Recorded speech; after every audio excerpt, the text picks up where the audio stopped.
there in DuPage. And as we clearly see where sharp rotation is. I'm going to kind of clean up just a little bit. And in that area, it goes all the way to Summit along Stevens. Basically, if you live anywhere in the vicinity of Midway Airport, you're going to want to go ahead for tornado precautions, especially if you live off to the east or west rather of Midway. So let me go ahead and pull this map back again. Far eastern extent of this, Burbank is the far eastern extent of this. Bridgeview, you're kind of on the east up to Stickney, and Summit right during rush hour 2 exit. And I think you can kind of tell for yourself exactly what the best rotation is right now. If you can't, I'll point it out. Again, this is moving eastward at 20 miles per hour.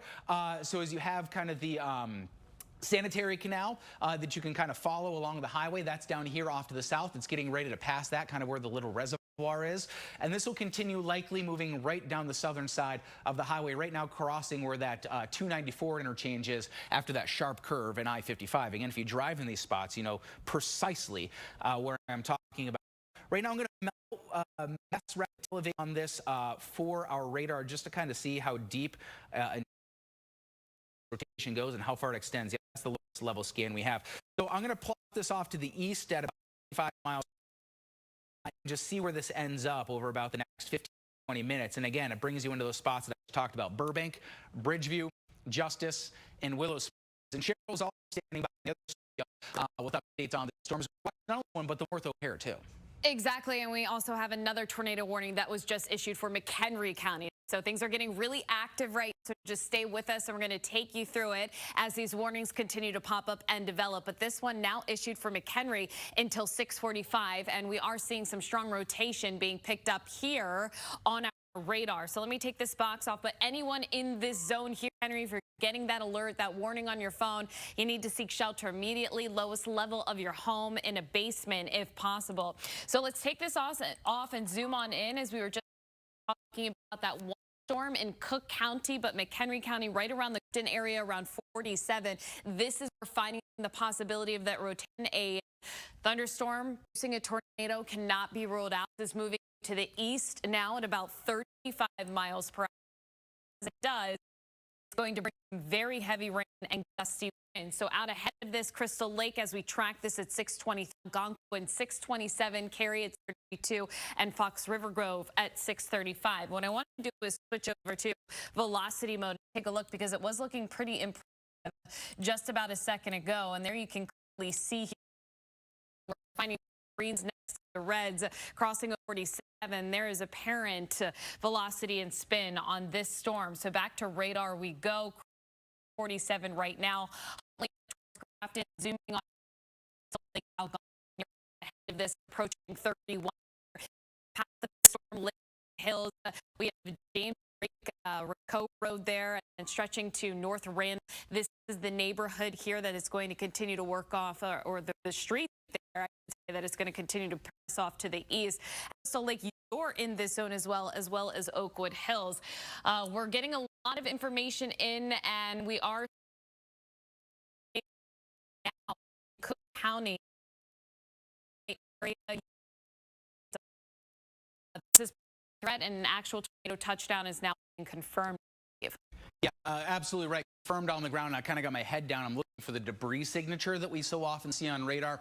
When a tornado is on the ground and actually destroying things, it lofts that debris up into the air, and the radar easily can see that debris. So we are watching very closely. You can see the rocks kind of flashing on behind this velocity data. This is the hot spot here. So confirmed tornado on the ground. Again, then it's likely going to cross 55 again where it gets to Summit. So there you go. Latest update on the radar. This is probably, if not definitely, since they've seen a tornado on the ground. Just visually from what I'm seeing here, even in the velocity data, you can tell. Look at these greens that are packed right next into bright, bright reds, and it's gone past the reds and into the yellow contour. So this is certainly a very tight, very low-level rotation, and I cannot overstate enough. This is not play around time, Doppler radar saying maybe there's some spin in the atmosphere. This is tornado on the ground, dangerous, life-threatening situation. right near and just west of Summit. So this is going to cross 55 again. It's the evening drive. If you have any friends or relatives that are driving out of Chicago right now and trying to get back to Burr Ridge, or anybody who has to pass Midway Airport, tell them right now to stop, get off the highway, and possibly turn around if they're headed out of the city, out in that direction. If you have folks or friends who are maybe coming into the city right now to enjoy the evening and they haven't made it to Hodgkins just yet, or to Burr Ridge, again, that's that big curve in 55 as you're headed in from the west, and you can actually kind of see Chicago off in the distance before you curve there, and 294 is that left exit that's out there on 55. So if they're getting to that point or around that point, or you're just vaguely aware of what I'm talking about, then you know exactly where you need to be taking shelter, and they should not be heading any more east than that right now. As we continue to watch, this scan by scan comes in every about 2 minutes worth. We get another scan. I'm going to kind of step off to the side just a little bit so I can look at the freshest data as this moves in. But Cheryl, this is certainly very concerning to me as we see that very strong rotation uplift going on, and I believe that there's going to be a new tornado warning for Central Cook County. Is that true? Been just yet as this tornado continues to make its way off to the east? Can you give me any details on that? Yep, it is just coming in right now, and now we have a confirmed large and extremely dangerous tornado on the ground right now. This is a dangerous situation, so you need to get in your warrant or your safety zone, lowest level of your home, basement possible. If you don't have a basement, you want to be on the lowest level of your home, away from walls and windows. We are now getting an update that a confirmed extremely large tornado is on the ground, and we are seeing evidence of that. This is velocity mode, so we can clearly see the spin here, and this is what we're looking at. So now this is just passing 12 there to the north of Hodgkins and Summit, just along I-55, just to the north. But if you are in this area and out ahead of this storm, this is when you need to get to your safe place immediately. This is a dangerous situation. I know that we have storm spotters out in the field as well, and I'm seeing some images come in of that tornado touching down as well. So this is going to be crossing over 171-34. There's Stickney, there's 43, there's I-55. This is the intersection here where we're seeing the potential of some damage out of this with the confirmed dangerous large tornado on the ground. Trying to keep up with all of the updates here. It's moving to the north and east at about 30 miles per hour. So for those of you out ahead of this storm, get ahead of it. Get to your safe spot. Summit 622. Right now, you need to be downstairs in the basement, away from walls and windows. Far you getting closer to you in just the next couple of minutes. And Stickney at 625. This is also just to the north of Midway right now. So again, this is impacting a lot of people. We have a lot of homes, a lot of people probably traveling right. You know of anyone that's about to head out in this vicinity?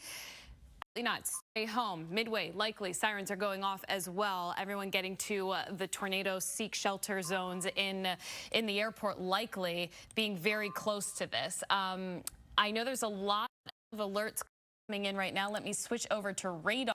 So here's a look at the warning coming in that has been extended with that considerable damage tag. So again, the firm large tornado touching down.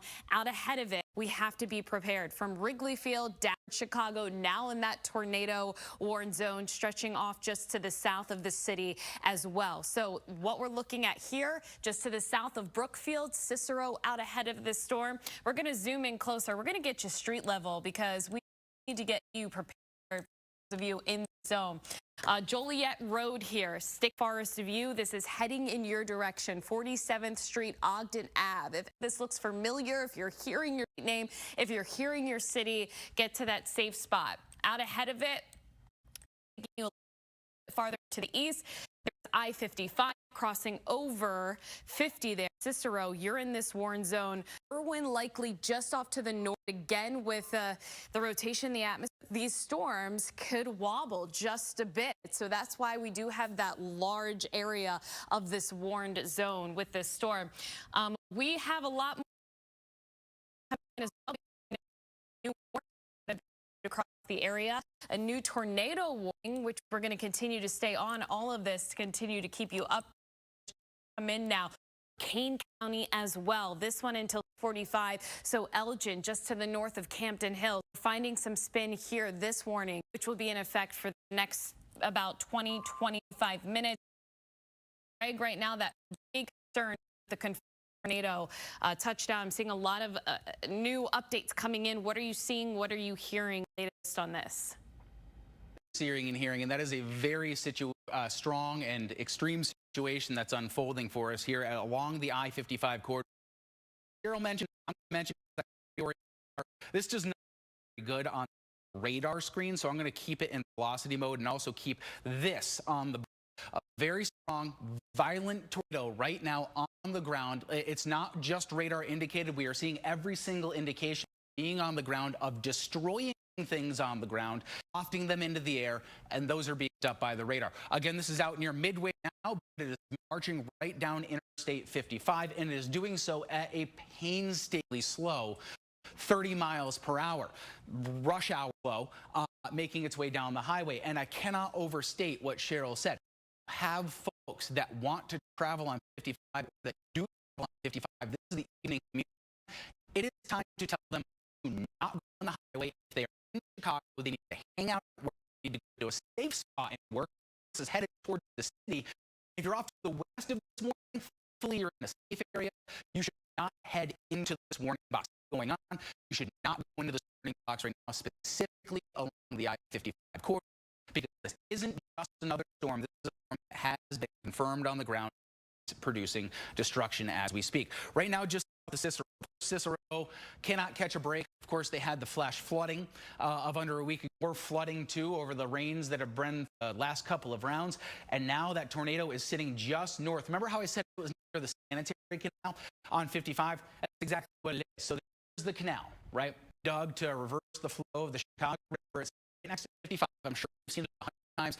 There's like some quarry over there. There's some industrial stuff that's over as you head Midway. That is where the tornado is right now. If you got off the exit, you headed north, kind of where Ogden 34 ends out there, then you'd be right underneath the center of this. If you are in Cicero, if you're anywhere in Cicero, if you are in Oak Park, if you're anywhere around Chicago, you should be down into your safe area right now. Easiest thing to do is turn your TV up as high as it can go if you don't have that in your safe space, and go there. We are going to stay on the air until this does finally make its way out over Lake Michigan, because this is showing no signs of slowing down. Again, the 55 corridor is the biggest concern that I on the other side of the highway.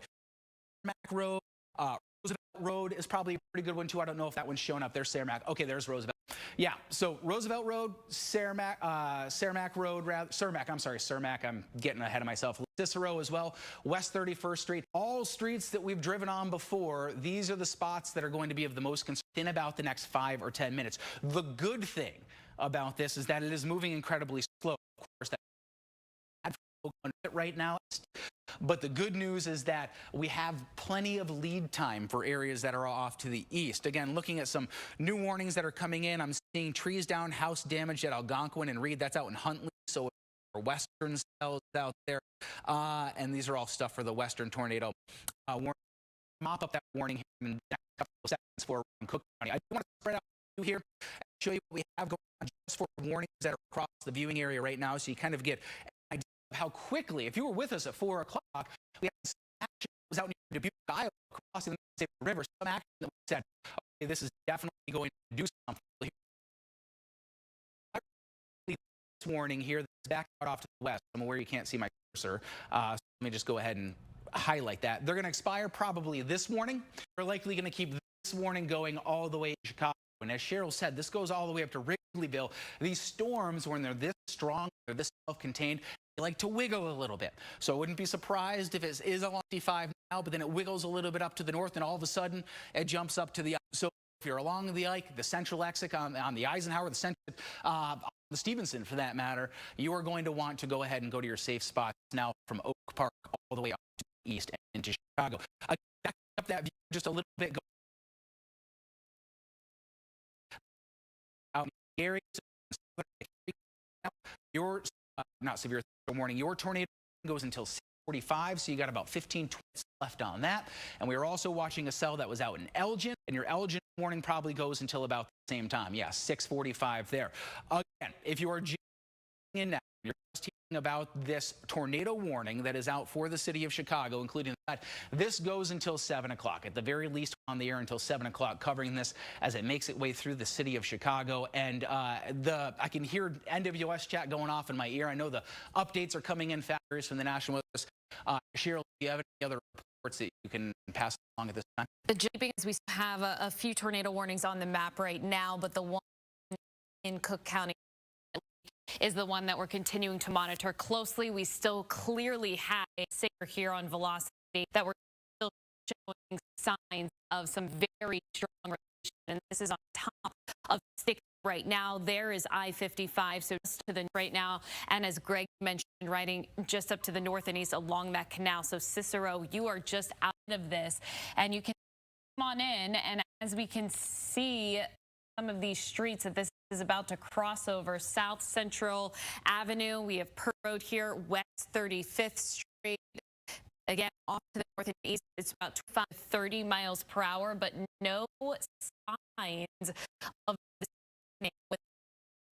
It's truly impressive. So it is holding on to its structure, and thankfully we do have velocity help find spin in the atmosphere. Radar scans not show much, and there may not be heavy downpours or torrential rain with this, but what we're finding is that thunderstorm that developed, that shower activity that continued to intensify, picking up on the spin, and that's because we have so much wind shear in the low levels of the atmosphere at ground level. So as the storms and showers continue to form, they quickly pick up the volatile wind environment, and that's wind shifting in from different directions at different heights, which allows the storms to twist and spin, and rotation is definitely evident. So keeping up with the latest, we do have this tornado warning that's in effect for Cook County, and this will be in effect here until 7 p.m.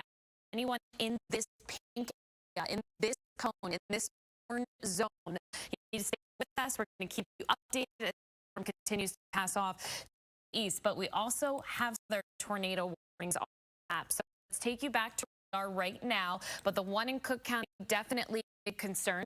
There have been reports of a dangerous confirmed tornado on the ground. I believe we just got a new now.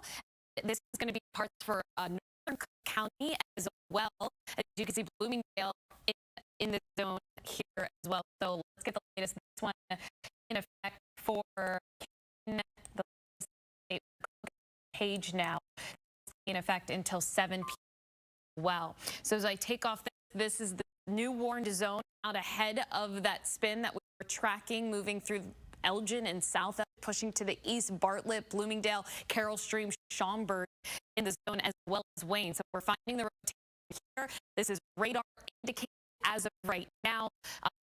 Storm spotters out there finding funnels.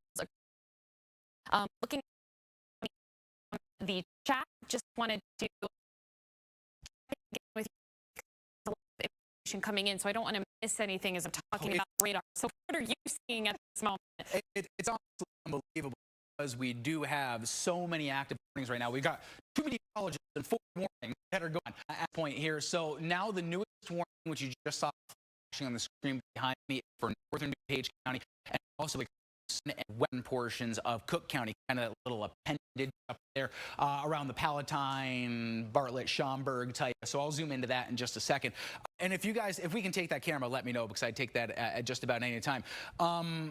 It looks like, though, I was just checking our live camera. There's McCook Reservoir. Remember I was talking about the Chicago Canal?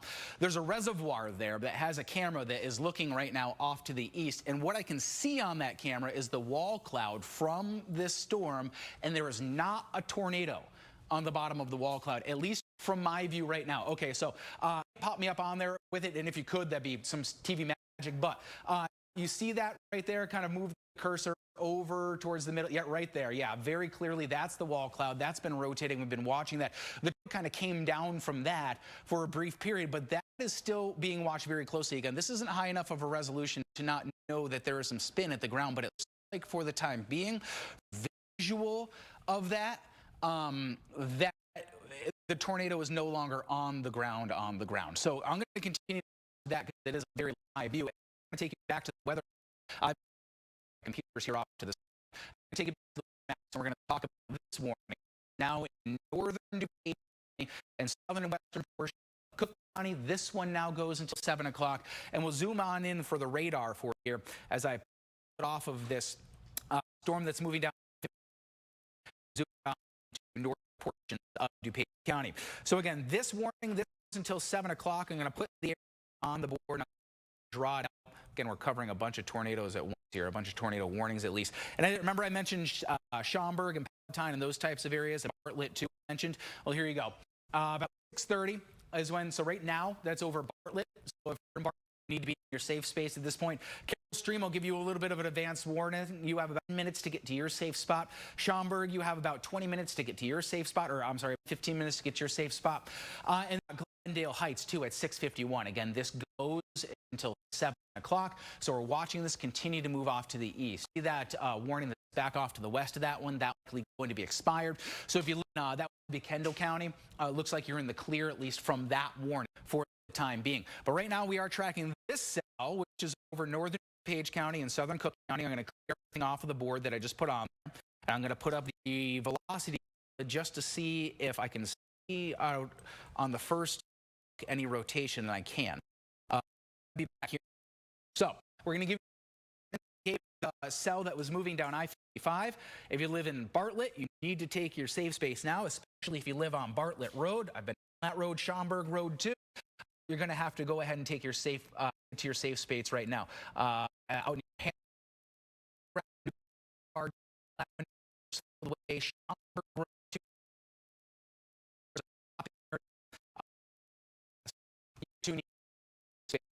This makes its way down not only US 20 but also 19, 58, and all the area within about the next half hour that you have to take shelter in. Then we head a little bit farther off to the north, and there's more rotation. Zurich, this warning just getting issued. You can kind of see it flashing on the map right now. So I'll that data off and we'll get the latest on it because you're learning about it at the same time I am. And this one also goes until 7 o'clock in the evening. And this is for kind of the north side of Barrington, kind of where the Motorworks dealership, and then making its way out off to the east. So this goes until 7 o'clock in the evening as we'll name some roads down the street level on this hill. Also, if you're on route, you're underneath this warning.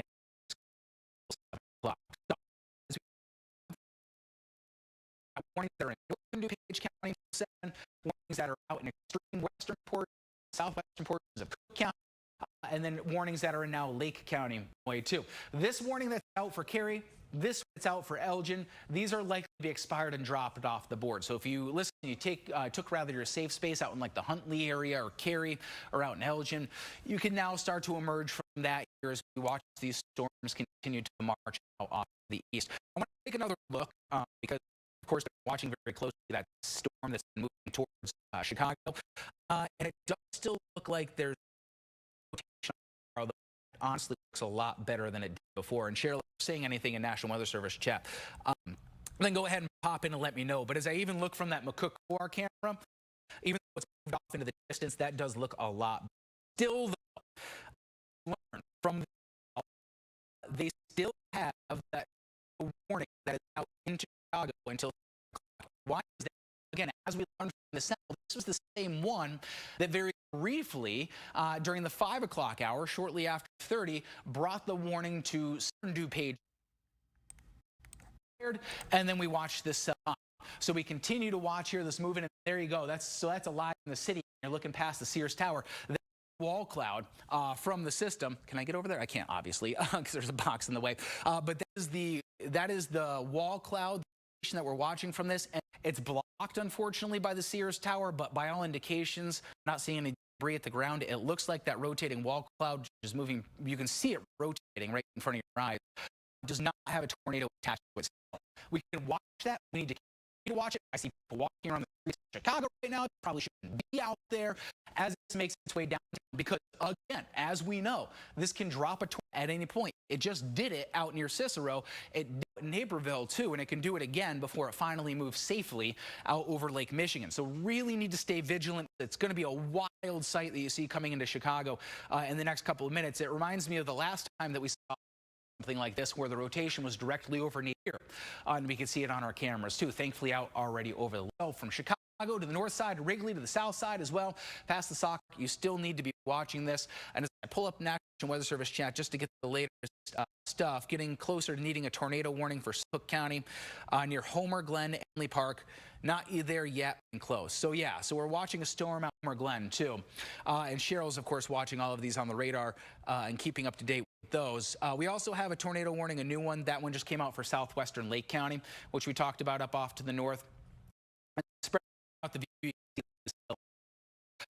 So there's 5 warnings that are on the board right now. Cary, Campton Hills, Bloomingdale, the one up around well, 2 and Palatine, and the one that's just off Wheeling, and the one for Chicago. Ones that we're watching most closely are these 3. It looks like Cary and Campton Hills are now in the clear. So Cheryl, if you have anything else on that cell that's moving closer to Chicago, yes, let me know. But it looks better on our side cams, but still, I mean, it's not every day you see a wall cloud over the Chicago step very close. No, and reports of tornado touchdowns with the cell moving into Cook County. So this is just an impressive situation and setup, and monitoring this throughout the afternoon and evening, and we really saw the atmosphere and the environment really start to stabilize after the first round of rain and storms that moved. But like Greg mentioned, we're not seeing that tight circulation that we were just about 15-20 minutes ago in the Chicago area. With that said, we were showing you that ominous view of Willis Tower, and a wall cloud still not out of the realm of possibilities, but the tornado that was on the ground definitely has weakened. However, if you are under the warning, we still want you to stay in your safe place, because what happens with the frontal boundary latch across our area, these storms will latch onto the front. They'll drop a tornado, 1 or 2 tornadoes. I'm seeing reports of twin tornado touchdowns in parts of the area as well, because there is so much spin with the showers and storms that are developing, and they can then decrease in intensity. That storm will basically fizzle out, and then it will bubble back up again with the potential of producing more spin. So there's so many updates coming in at this point in time, and as you can see, we still have a bunch of warnings on the map. We're now showing you the live view there. Definitely seeing some downpours approaching the city right now. This is a crazy ominous view. What I am noticing, though, not tornado touchdown, but still very dark. I guess I should be this way with you all. And you can see just the very ominous skies back in the background. We have those lower clouds. That's where we're finding some very heavy rain coming down, and also keep a close eye. Any lowering of the cloud structures that allow for a spin, a lowering of a cloud, or a tornado. Not a question. Track just for a second and go over all of these warnings that we see on the map. So on your county we've been talking about, and it has a history of producing tornadoes. This is in effect until 7 p.m. So for the next 20 minutes, you got to stay with us here from Wrigley Field down to the city. I just want to switch over to velocity quick on this, because it's something that we've been looking at closely with this storm, because it was there's been also possibility here of some weak hail and some strong winds coming in with this storm. So still finding rotation here, and there you can see that spin still picking up on some just south of the city right now, but moving over as it heads to the east. So back to where we go, because we still have a lot of warnings on the map. And for those of you up in Lake, tornado warning, this is going to remain in effect until 7 p.m. as well. Radar indicated touchdown, or indicated tornado potential here, but definitely some storms. And seeing the possibility of a tornado touchdown in this area, and this is right around Lake Zurich, and you can see over towards Long Grove, Vernon Hills. You're in this warning until 7 p.m. Again, all of these shower storms that are developing out there tonight. The possibility of dropping a tornado within seconds, it's not of the question. That's how much spin we have in the atmosphere. These extremely strong supercell thunderstorms that are developed here. And that just goes to show that spin in the lowest level of the atmosphere right along the ground is allowing for these showers and storms that spin and drop tornadoes. That cloud height not high. So here we go into the next warning. We have, you can see Hanover, Schaumburg, this pushing out of the Elgin area. This warning in effect until 7 p.m. as well. Pretty much all of the warnings we have in our map right now will remain in effect for the next 15 to 20 minutes. And we'll see if anything is extended past that. At this time, I will not be surprised. More warnings as these storms continue to migrate off from Schaumburg to the Bloomingdale right now, and there are reports of tornado touchdowns very close towards the Elgin area and where that storm moved out of Kane County. So right along 20 here and just to this now of 90. It's about crossover 290 here. And that will continue its way off to the east, Schaumburg down towards Bloomingdale. We're finding the intense rains, also the possibility here of that rotation happening. So I do want to switch over to velocity and take a quick look at what we're finding here in parts of Lake County. A distinct boundary, green, a little bit of a couplet. This is what we're going to look at to find spin. So this is that up in Lake County, Lake Zurich, South Old Rand there, Cuba Road. This will continue to the east, right along 22, Long Grove Road. If you're hearing your names or your streets or your neighborhood or a road out ahead or a city that you're close to, it's time to get your safe place and stay in it and stay with us. These warnings will be out ahead as we continue to monitor this. These are moving at about 25-30 miles per hour, so they're not moving all that quickly. So you have to think about standing on a street corner and a car driving by you at 25-30 miles per hour. Some have storms that are tracked about 50-60 miles per hour. That's not the case with these. They're not that fast moving, but Long Grove at 6:48 as we track this in the next couple of minutes, Vernon Hills at 6:50 here, and still finding that couple of high rotation within this warning zone. Buffalo Grove at 6:53, and this will continue to the east here. A lot that we continue to monitor because we're going to take a step back here with the National Weather Service. Tornado now on the east side of Streamwood. So Greg, confirmed tornado. I am going to send it over to you. Where we're seeing this one now. So that's out kind of like around the Streamwood, rather Schaumburg type area, and you can see kind of brighter colors. I've changed radars from the one that radars from the one that Cheryl was using, just because it kind of brightens up the colors a little bit, but bouncing between the two is pretty good because of different angles.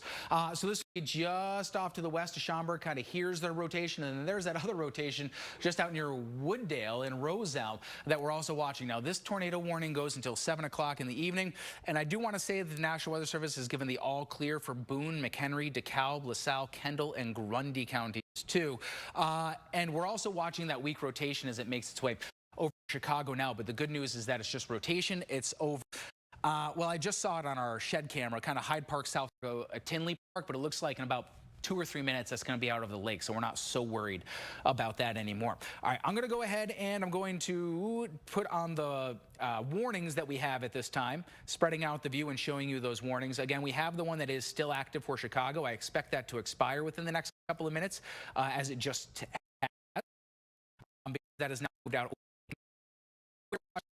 Now, there's a difference in color. It's subtle, but you'll probably notice it here with the iron box. This one has a pink border around it. That's a PDS warning, particularly dangerous, I can't say that word right now, situation.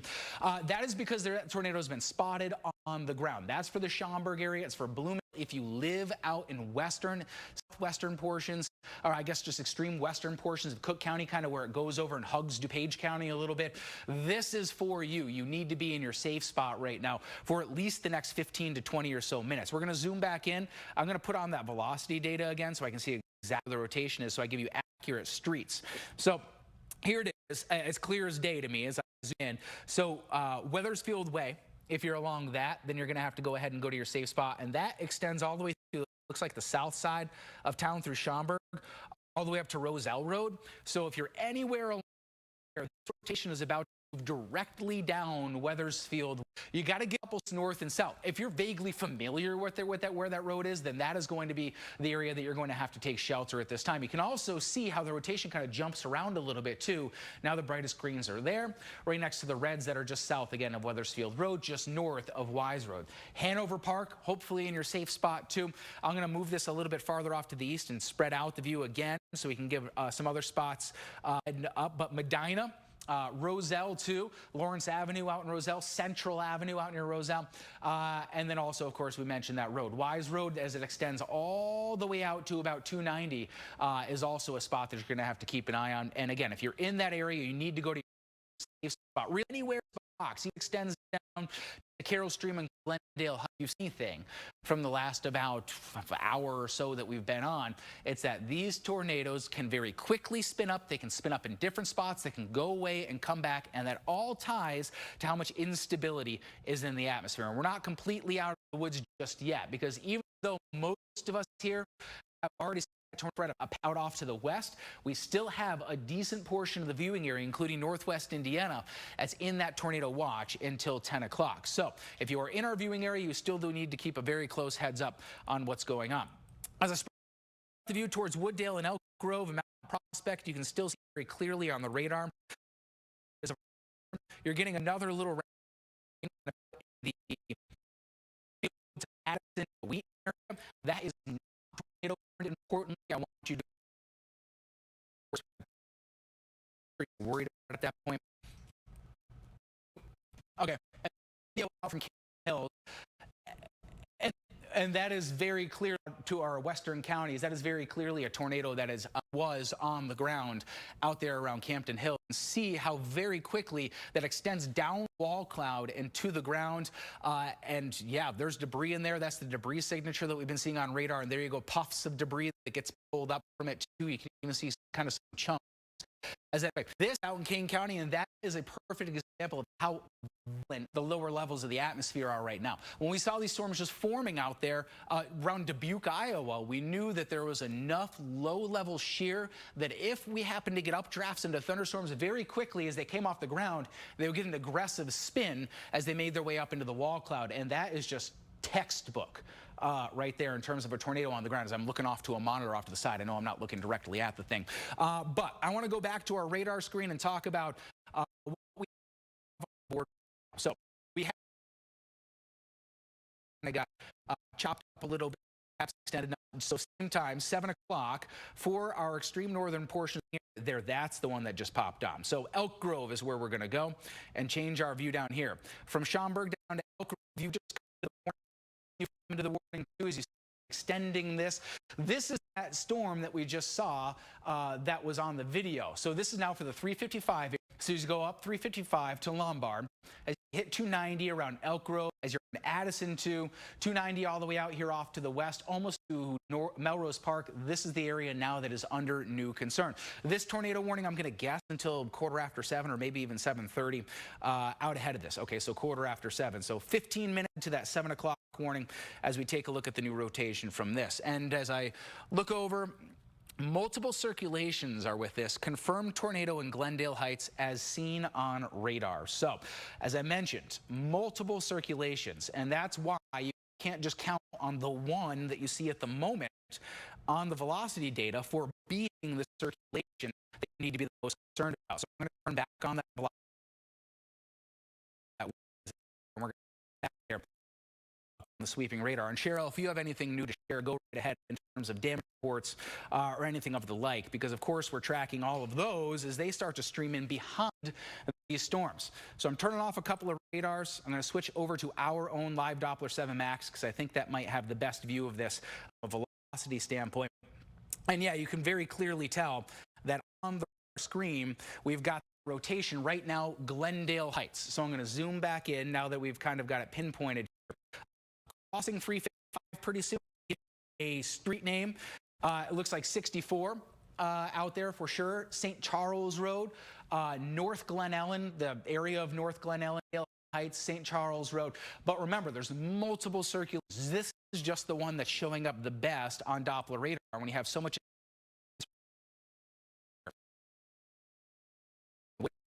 If you're in this box,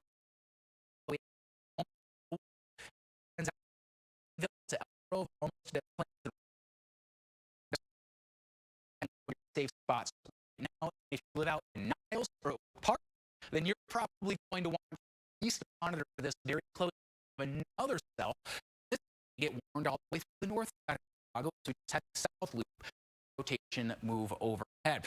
So continuing to watch this, the tornado warning effect for southern Lake County, east of Lake Zurich, still indicated with this one. We haven't really had any confirmed spots to the north, out near Long Grove, although that circulation is pretty good out in the Long Grove area. So giving jump off to the north. Vernon Hills, you're tornado warning until 7 o'clock. So about 5 or so minutes left on that. Getting spotter reports.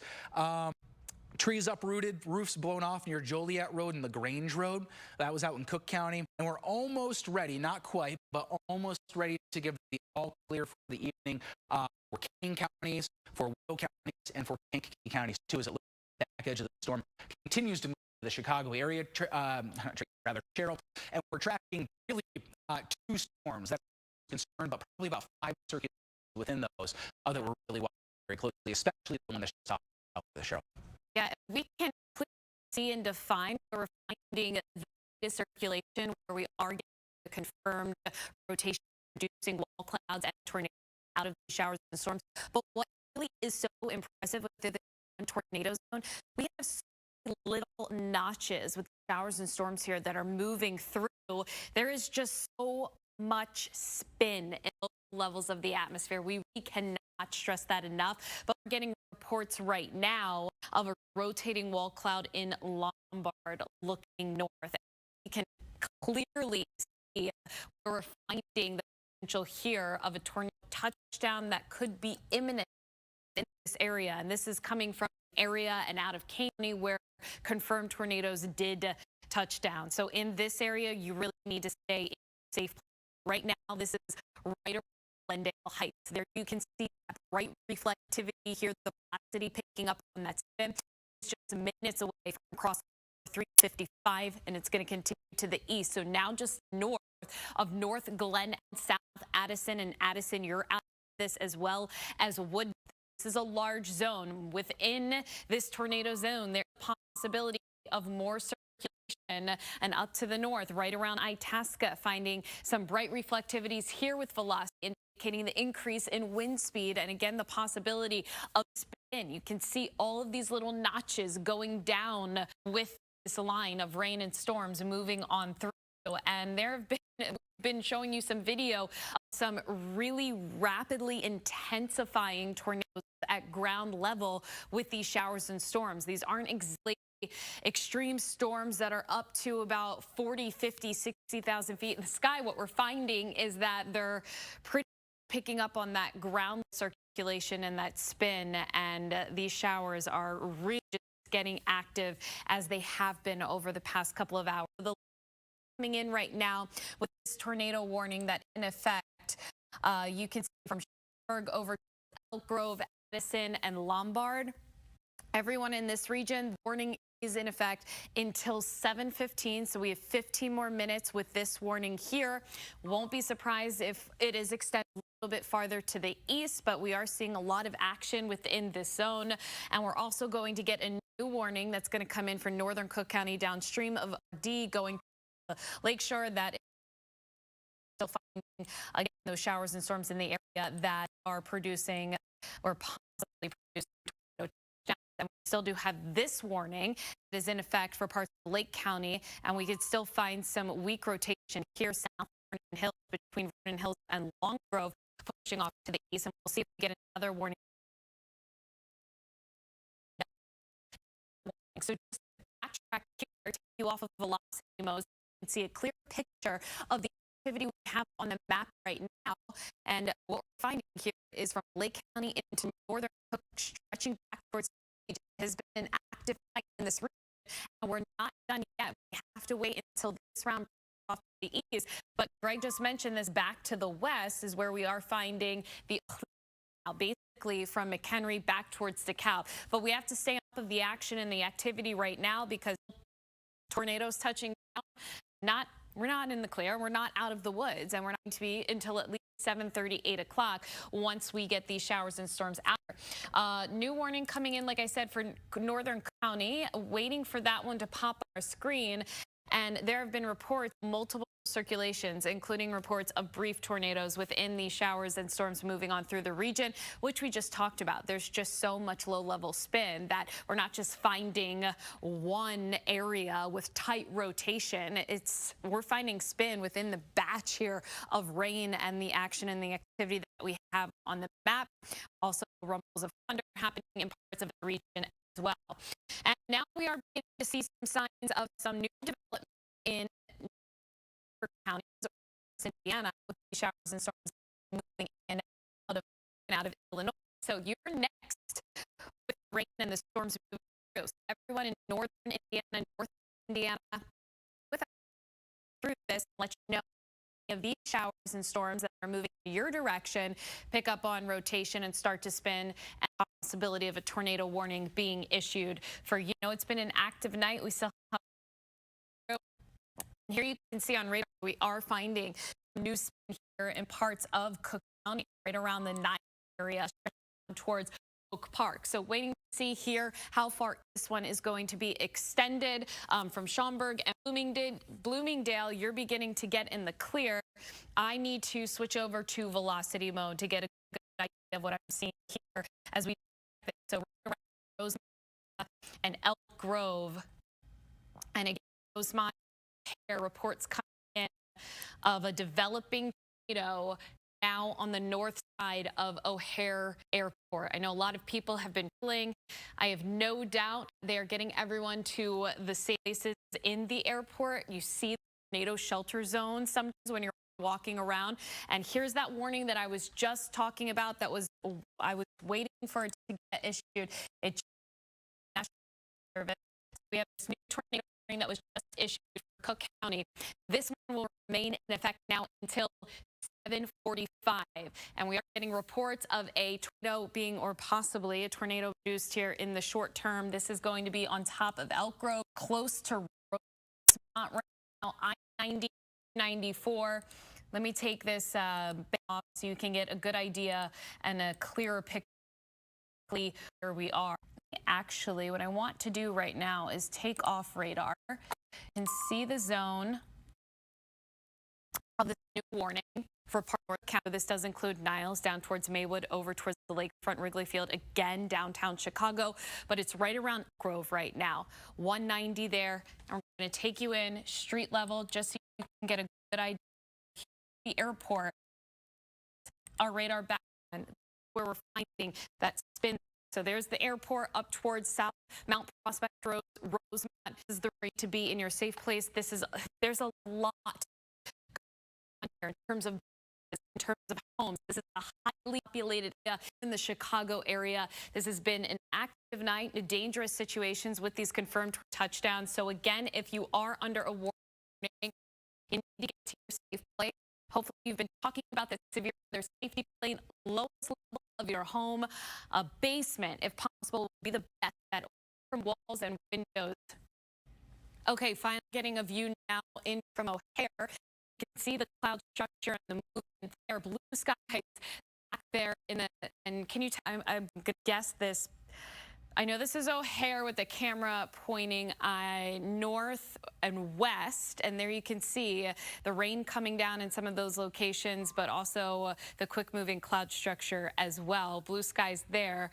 And here you can see the darkening and just the lowering of the cloud structure in this view and the highway there. So anyone traveling in this region, hopefully they're getting alerts too. And okay, here you can see this is what we're concerned about.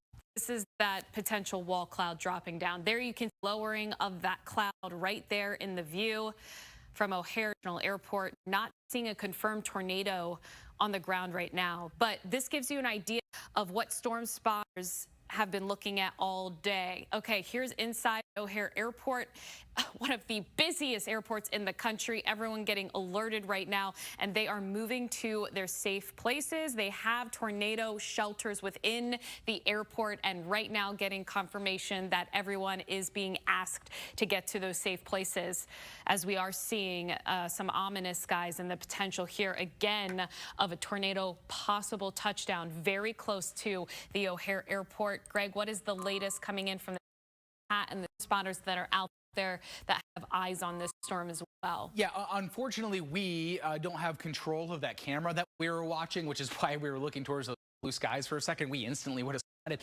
over where we thought the tornado was. But in some cases, there have been brief instances where that tornado was caught. That camera rather was caught a tornado coming down. Very well cloud. Right now, we're just getting a new scan. That's why everything jumped on you. So, of course, let me just reset the view.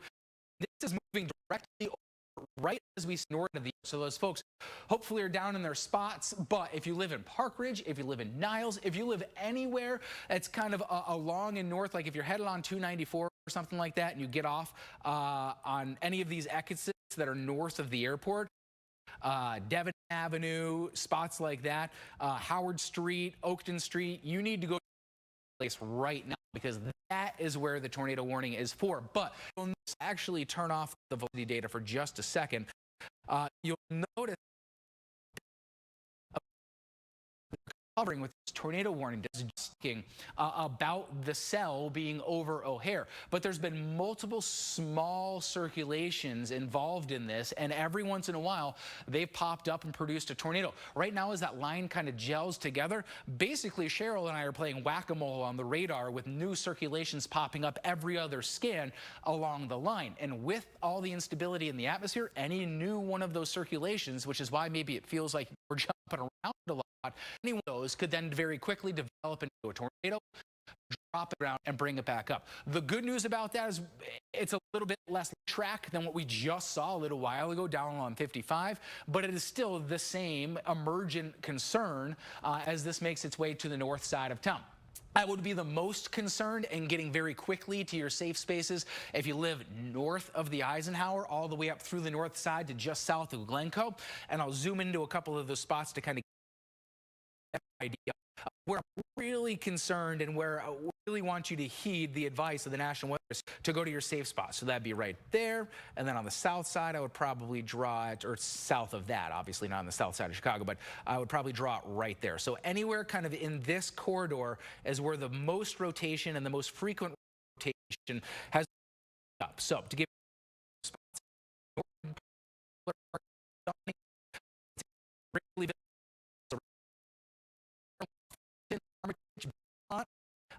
up around Belmont,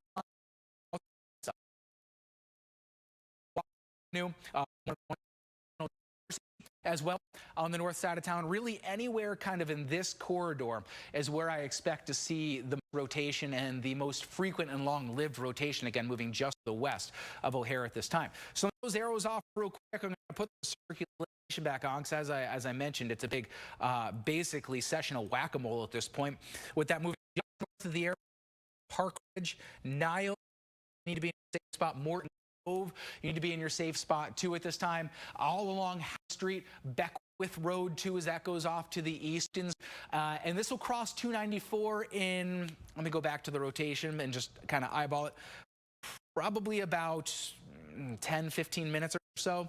Track it out, 15 minutes. There you go. 10, 15 minutes is when you'll see it in Niles and Park Ridge. So you still do have plenty of time to get into your spot, but you can see what these cells are capable of. This is damage that was out in Hodgkins. So this is a live view of that storm that moved down the I-55, the Stevenson corridor, producing that sort of damage. We also had a picture from a Menards that was out near Burr Ridge. Same type of deal there as that moved down 55. And this is what it's capable of.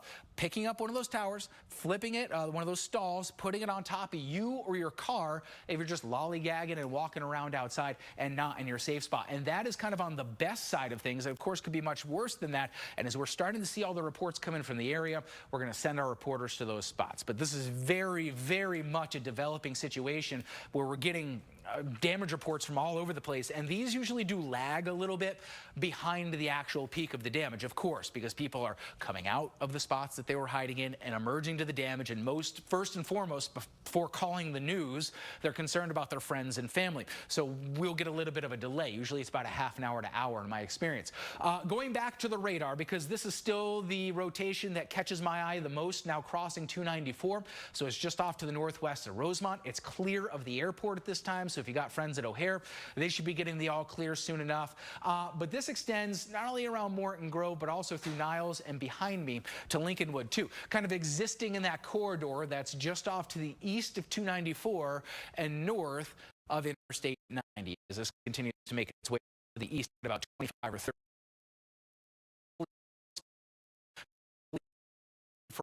Well, we just don't like this kind of stuff. There was also caught my eye real quick. I'm going to go back to it. What looks like a little circulation here, or circulation that wants to try to get going. This was that one that we tracked over and moved off to the south and west of Elmhurst. This goes into that tornado warning. Remember, they made it pretty big, right, for the Chicago area. So that's just off to the north of the Ike at this point, and that will stay north of the Ike and make its way just off to the south of the park. So two main areas of concern, but as we know, just about any moment you can catch one in the middle of the line where this thing kind of kinks up with all of the really strong level shear that's in the atmosphere. Looking over, it looks like the National Weather Service has extended the tornado warning for DuPage County. Portions of Cook County, of course, remain in that tornado warning, but if you're back in Cook County, finally, you can breathe a sigh of relief in Naperville and Downers Grove and Wheaton too, as it looks like we're starting to see the end of this. Wheaton for sure. I know this tornado warning box is still up. That's likely going to disappear as they trim the back edge and this finally exits it. Look, it's got like 2 or 3 minutes left on that far eastern side of the box. So even though you still have it out for the side of Wheaton, effectively the worst of the damage for you, for Schaumburg, for Palatine, for Elk Grove, the worst of the weather is now through, and thankfully we get to some drier weather off and on over the next couple of days. Cheryl, send it over to you for any new updates that you have as we continue this for sure. At least until now the north side of town has their run in with these very strong violent storms. Yeah, we can clearly see that we are tracking two areas of rotation. The good news is that a lot of our area is in the clear, but until this gets through Cook County as well as northwest Indiana, we remain under the threat of tornadoes, and we are finding two areas of concern at this point in time. Now, just to go back anywhere in this pink zone, particularly dangerous situation, tornado warning, because there have been confirmed tornado touchdowns right around Niles, stretching down towards Elmwood Park, Cicero Field, and Chicago. This is a large area, but any time it's a line within this circulation and the tightening of it is possible. And there are two concern, and right now what I'm eyeing right around Elmwood Park, this has been intensifying, and it's been moved out of Elmhurst, crossing over there for just to the north now to 90. This is one area in particular that we're going to continue. We're finding here is the threat still of very strong rotation moving through parts of Cook County. So that zone from Elmwood Park down towards Maywood and Oak Park, just riding to the north now of 290. This will continue to the, as Greg was mentioning, these storms on showers aren't moving all that quickly. But boy, have we seen pictures and videos of confirmed tornado touchdowns across our region over the past couple of hours. Right now, at this point, do not have any confirmation of tornadoes ongoing, which is great news in this exact moment, but we still have the two areas of rotation that I've mentioned in Cook County. And the first now is over Lincolnwood. The second area is now moving into Oak Park. These areas are broader than before. As we've been monitoring, the latest scans have shown some signs of broadening and weakening, really what that means in terms of circulation. They're not looking as tight. We're not seeing those strong couplets within it. So from Norwood Park down towards Elmwood Park, right now we are finding here still the potential that rotation. So if you're in Melrose Park, Maywood, River Forest, Elmwood Park, Forest Park, Oak Park, which I just mentioned here, this is where we could still possibly find some very strong rotation and a shower storm capable of producing a tornado touchdown. So although we're not seeing information from our spotters and our eyes out in the field in the National Weather Service. There is a tornado touchdown. We've seen with these showers and storms as we put them in motion. What I do want to do right now is just backtrack a little bit. You can see as this velocity here just back towards Elmhurst, right around 290. You can see the bright activity there coming in for our velocity values, and that's where we're finding some very tight rotation. And then a little bit, it's broadening a bit, still finding very high winds within the rain and storm action right now from Maywood up to Oakland Park. Closer, River Farm, Chicago Ave, Division Street, Bloomingdale Ave, North Park Ave, Central Ave, out towards the east, right along Augusta Boulevard. This very here, getting closer to the downtown. This is a large zone that we really need to stay on top of. I know reports are coming in, and as of right now, we just have this one warning box increasing in size just a little bit, which we do like and love to see at this point in time. But the very latest, what I have right here is my computer, so I'm tracking all of this live with you on the air right now. This is in real time motion here as we are detecting and looking at all of this. But this warning now, the area a bit small, still in effect until 7:45 from Evanston back towards Niles, down towards Norwood Park and Elmwood Park. Really is where we're seeing the worst of the rotation right now, Greg. And what's nice too is trim the back edge of that tornado watch too, and we're now getting live pictures in all over the viewing area. One spot now in the clear up in McHenry County, but this is a view of the damage, a live picture from out in the Huntley right now, and you can see folks literally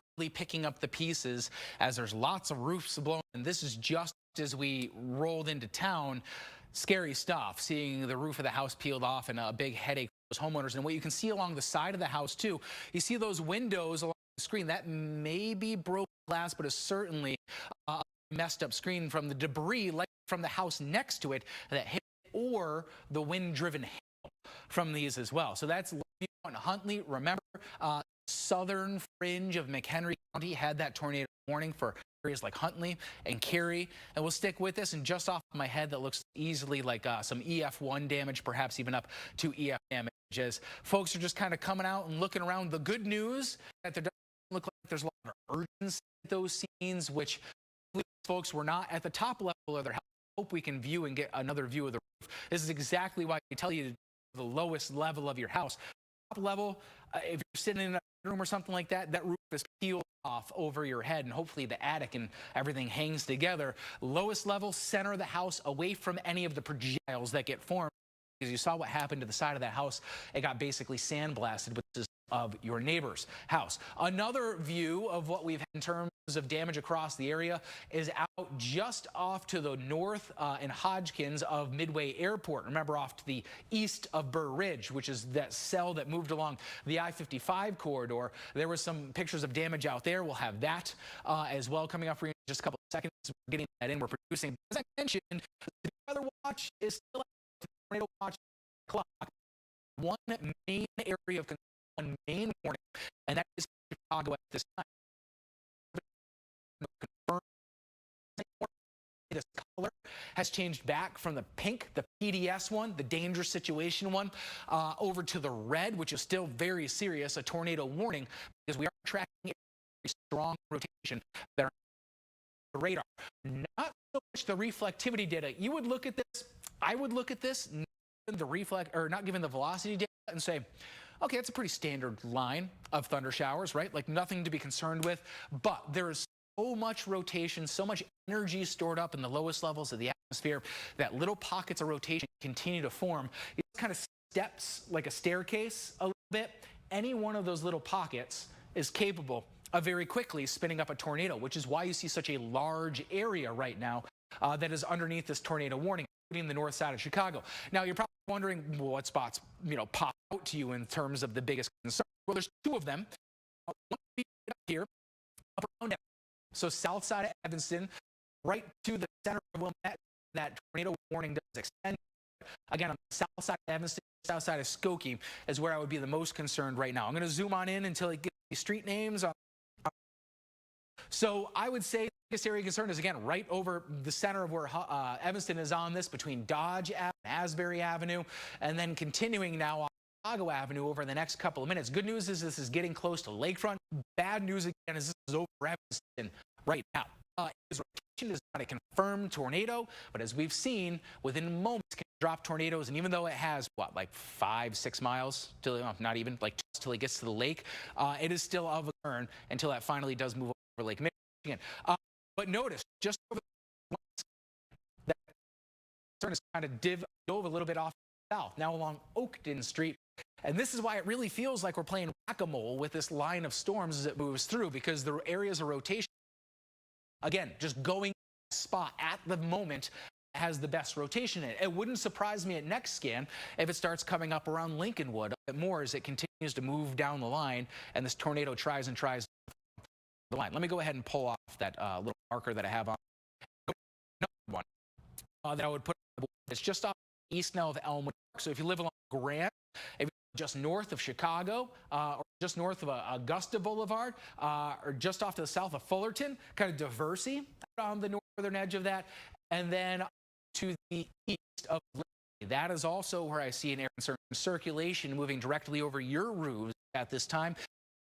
Ask folks along very quickly, this can drop a tornado. So this is no joke. This makes its way into Chicago again, following some pretty major thoroughfares. Thankfully, this one is not directly down, but it is right now kind of moving down across Milwaukee.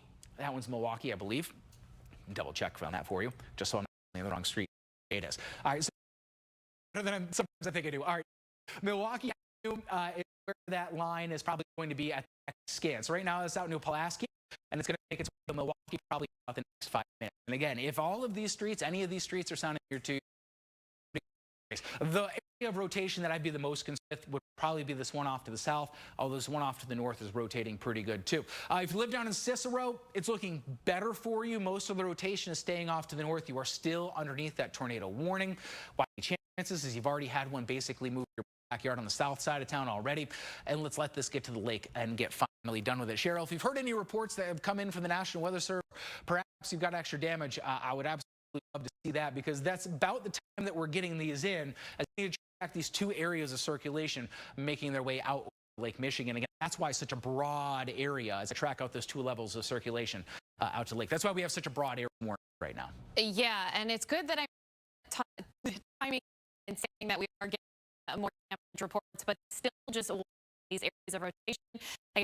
I texted folks at my house, very close, just on the west side of Chicago, to get to their safe place right now, because we're still finding some very strong rotation, and this is going to continue to get very closer to Chicago, Augusta, here's Mid Avenue, Armitage. We have so many homes right here. We have so many businesses, so many restaurants. Hopefully all of those objects, outdoor tables and restaurants, or tables and chairs, I should say, are confined or brought inside. If you're out ahead of this, which you don't have much time at this point, you just need to get to that safe place because you are under this warning.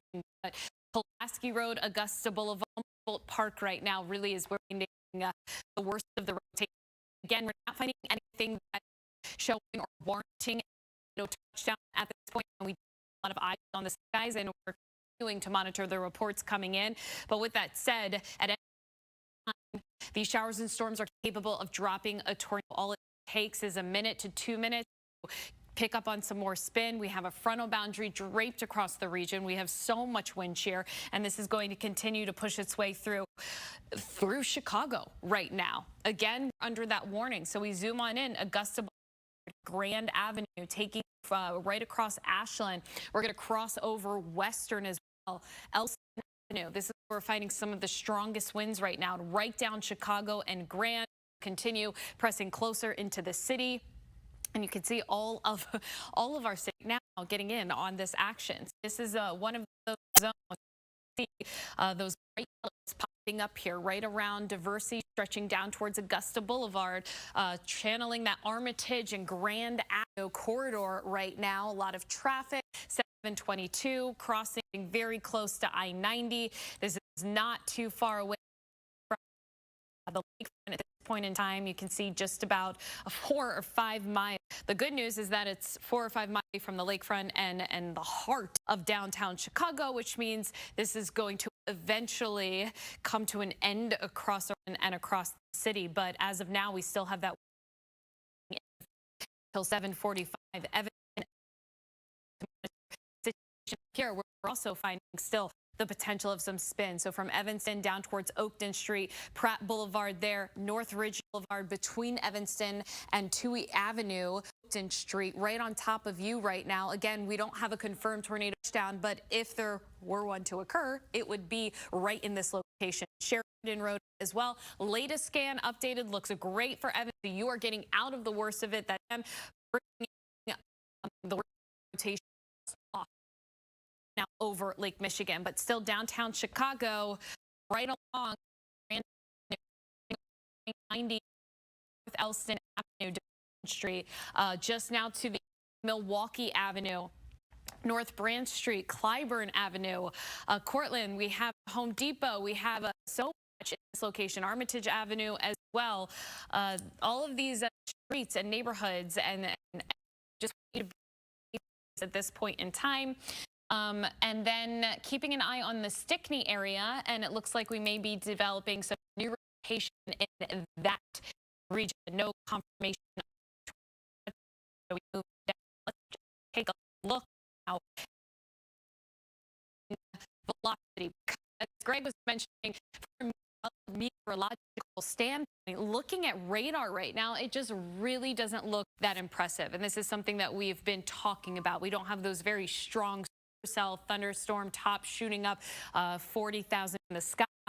We have these low top storms across the region, but they're latching on to that low levels of the atmosphere. That's all a storm needs to pick up on that spin to be able to produce a tornado. So from the lakefront stretching now back towards Chicago, this is the region. We are so close to being done out of this severe weather threat, but we're not quite there. We still do have one warning that's going to remain in effect until 7:45. Again, capable of producing a tornado over Westtown location right now, moving to the east at 35 miles. A lot of the city watching this situation. I can say the good news is that no confirmed tornado touch at this point. I would say we have about 15, 25 minutes to get through the city, but also from the Stickney area just back to the west of Cicero, Brookfield Summit. Any of this action right now, Darien already picking up very strong rotation earlier, about an hour or two ago. You're getting some action again. Burr Ridge there, 294, I-55 Summit. Still the possibility here of some rotation. We were noticing right around the Stickney area. And there you can see a little notch.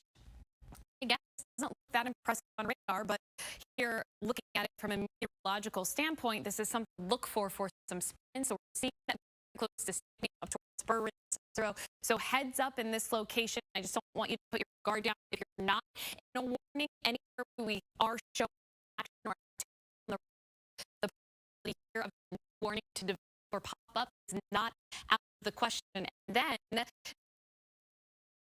cells develop here, a funnel cloud or two not ruled out as this activity here in parts of central Cook County continues to slide to the east. We still just have a lot of instability in the region.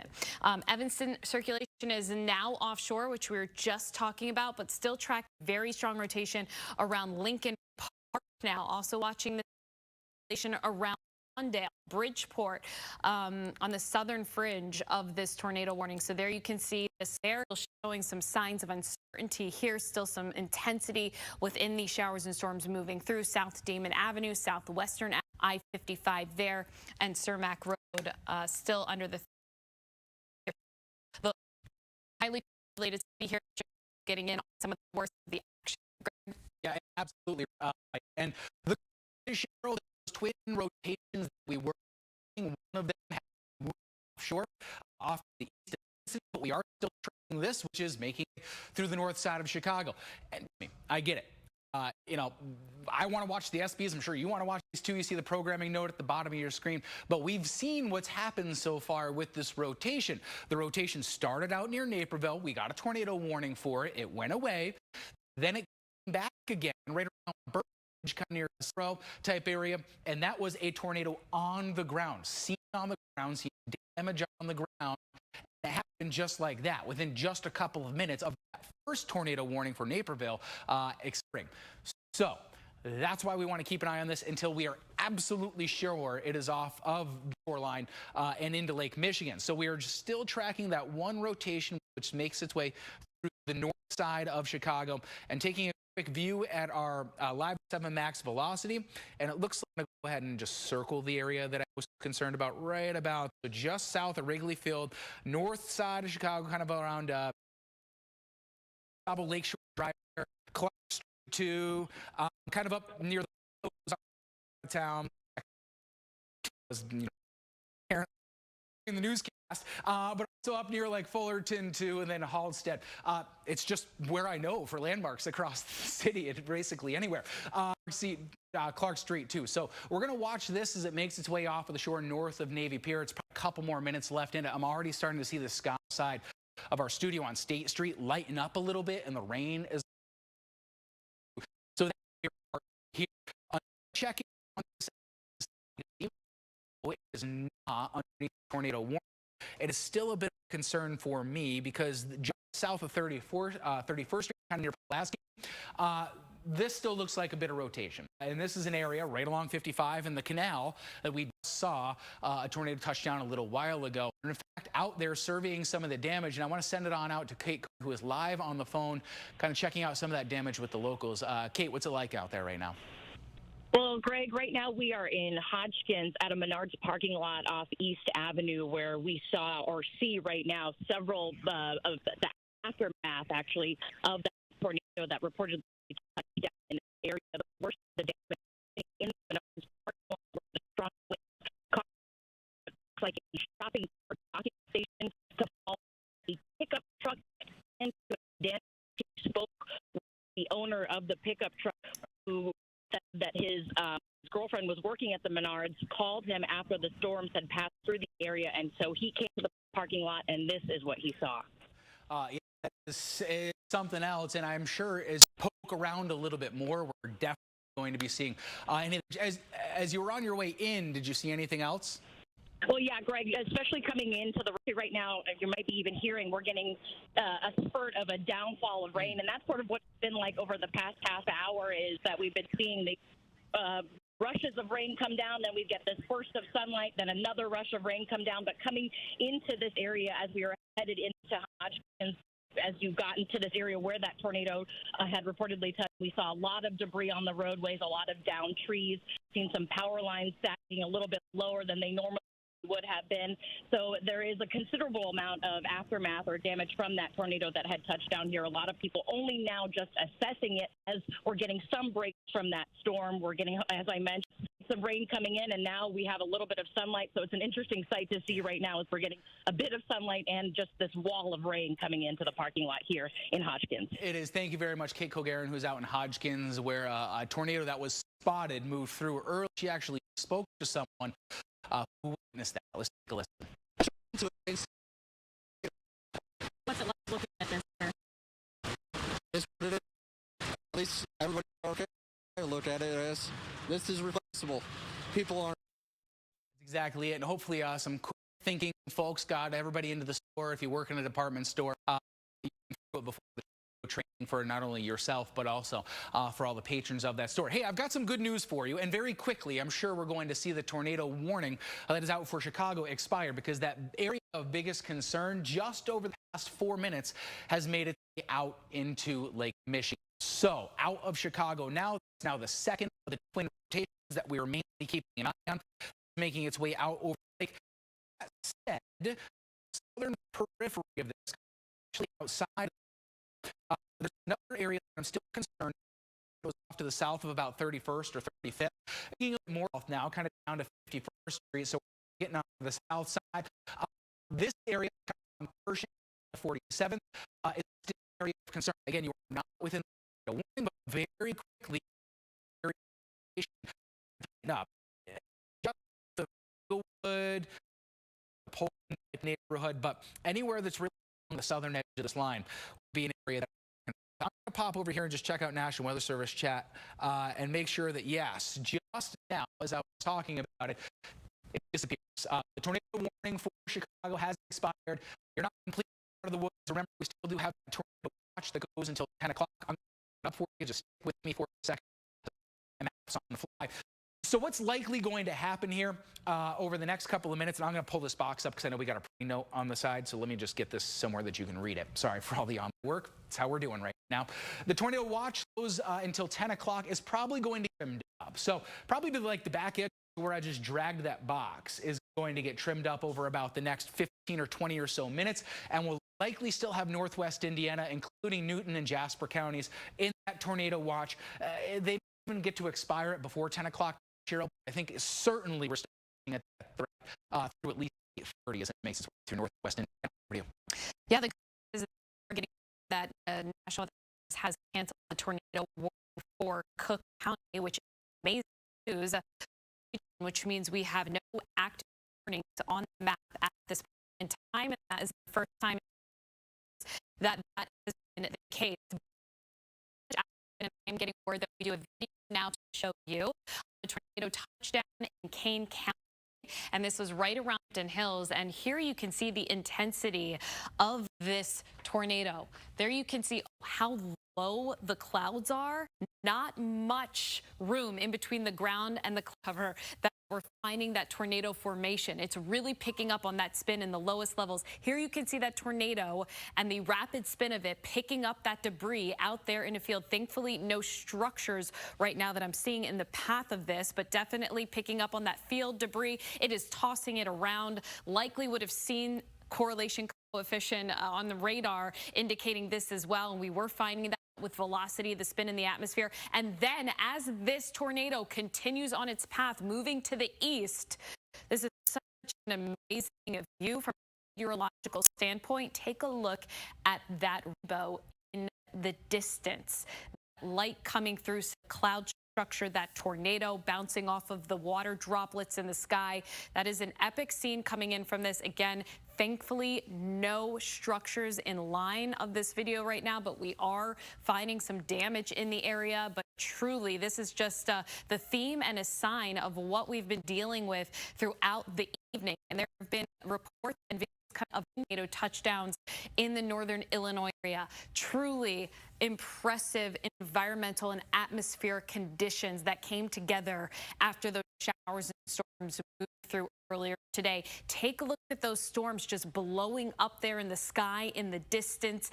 And what's so remarkable about these showers and storms to myself is that, again, they weren't extremely strong supercell thunderstorms, just picking that violent rotation and looking at all of the weather models coming in today, increasing the wind shear and the profiles of the atmosphere throughout the day, just truly remarkable. And taking you to storm reports, because we have reports of tornado touchdowns all across the, so where you see storm report or that red tornado marking, that's indicating where a spotter spotted a tornado touchdown or damage reports from a tornado across the region. So we can take you up here to count reports here of damage coming, and this one roof blown off in Huntley. There you can see that that time was that was around earlier this evening, about a few hours ago. And this one, trees and damage reported to homes near Algonquin and Reed Road. And now we're going to take you to that live picture of Huntley coming in right now. And this is where we're getting reports coming in across this area.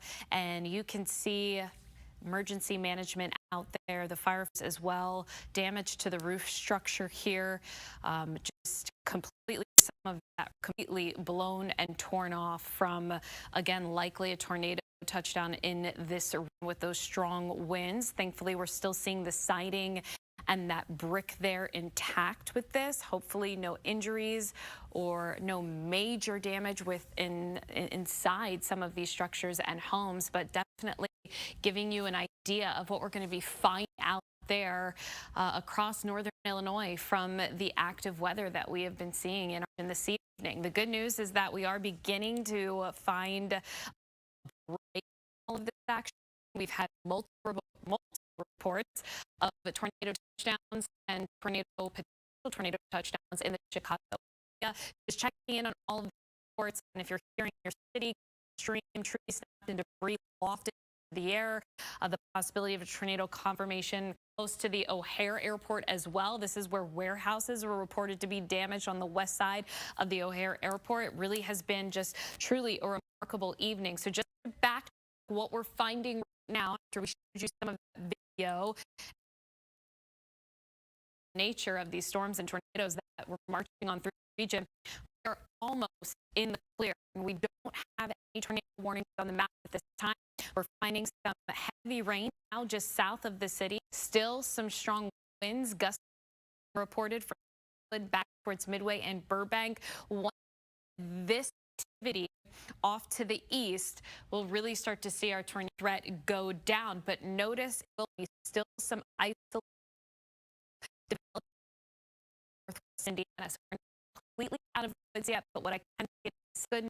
First time this evening to not have a tornado storm. I'm going to send it over to Greg. The worst is definitely very close to being behind us. It does, yeah. And I'm taking a look here again, free with the exception of the flash flood warning that still goes on for extreme southern Cook County from all that heavy rainfall. You look at the radar, and again, we're kind of extending things a little bit to this line. I really want to get this through because there is still the chance that this taps into that really strong lower level shift. When you were watching that video, you may have noticed how violently, just a little bit off the ground, that tornado was rotating. That's half of into there. There was 50 knots of shear, which means that the wind gets twisted 50 knots in just a short distance. That's why we were so concerned. Yes, these didn't form those big, kind of beautiful, for lack of a better term, on the radar hook echoes that you normally see with supercell storms. And these were kind of just dirty tornadoes that popped up very quickly and still went for a decent distance, like that one that was back towards Burr Ridge. But again, I want to watch this line as it pushes through northwest Indiana, so we'll definitely keep an eye on it. But something that shows me that things are better is, look at this. We're back to the velocity data, so we're the wind speed, not just the rainfall in this, but how fast, what direction the raindrops rather are moving, and that tells us the winds. And when you see little crooks or kind of stairs in this line, that's where you get concerned. And this, to my eye, especially earlier, is much smoother than it has been before. So what that's telling me is these thunderstorms are kind of becoming downdraft dominant. So the downdraft is pushing the wind out in front of these storms, and we're not seeing kind of dominated by that strong updraft, which is kind of where the tornado really likes to form. Looking our way back off to the west, it's also nice and dry out there. But we have Kate Colgarin, who is live out there in Hodgkins, which is the area that looks like at least closest to Chicago, was hit the hardest, and we'll have that coming up with her in just a moment. But first, I do want to toss it over to our wonderful anchor team who's been following everything, and they're gonna from here, guys. We have been covering it, 10 to 20 tornado warnings throughout the hour. And of course, it is a major tornado development here happening in the last 2 hours. Now we want to get an update on what's happening around our area. We have that are scattering all over the area, trying to chase these storms as they move out of the area. Our Kate Colgarin has made it to southwestern Cook County.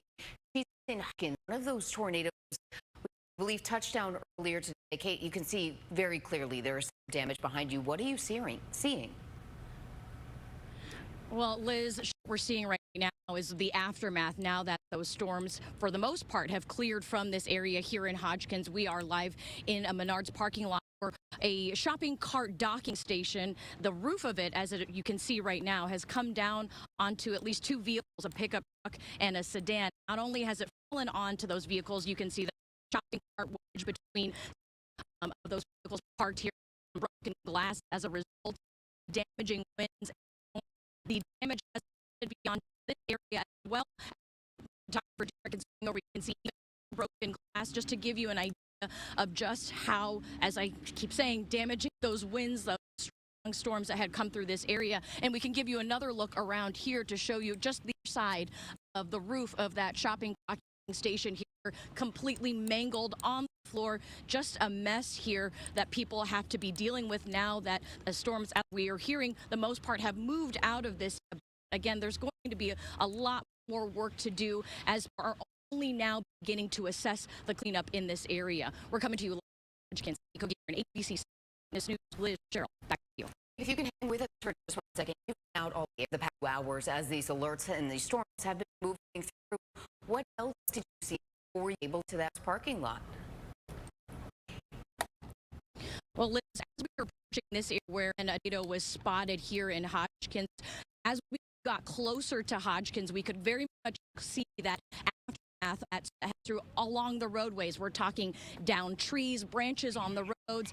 I mentioned earlier as I was speaking with Greg about power lines hanging lower than they used to, so you could clearly see that strong winds had ripped through this area, extending beyond.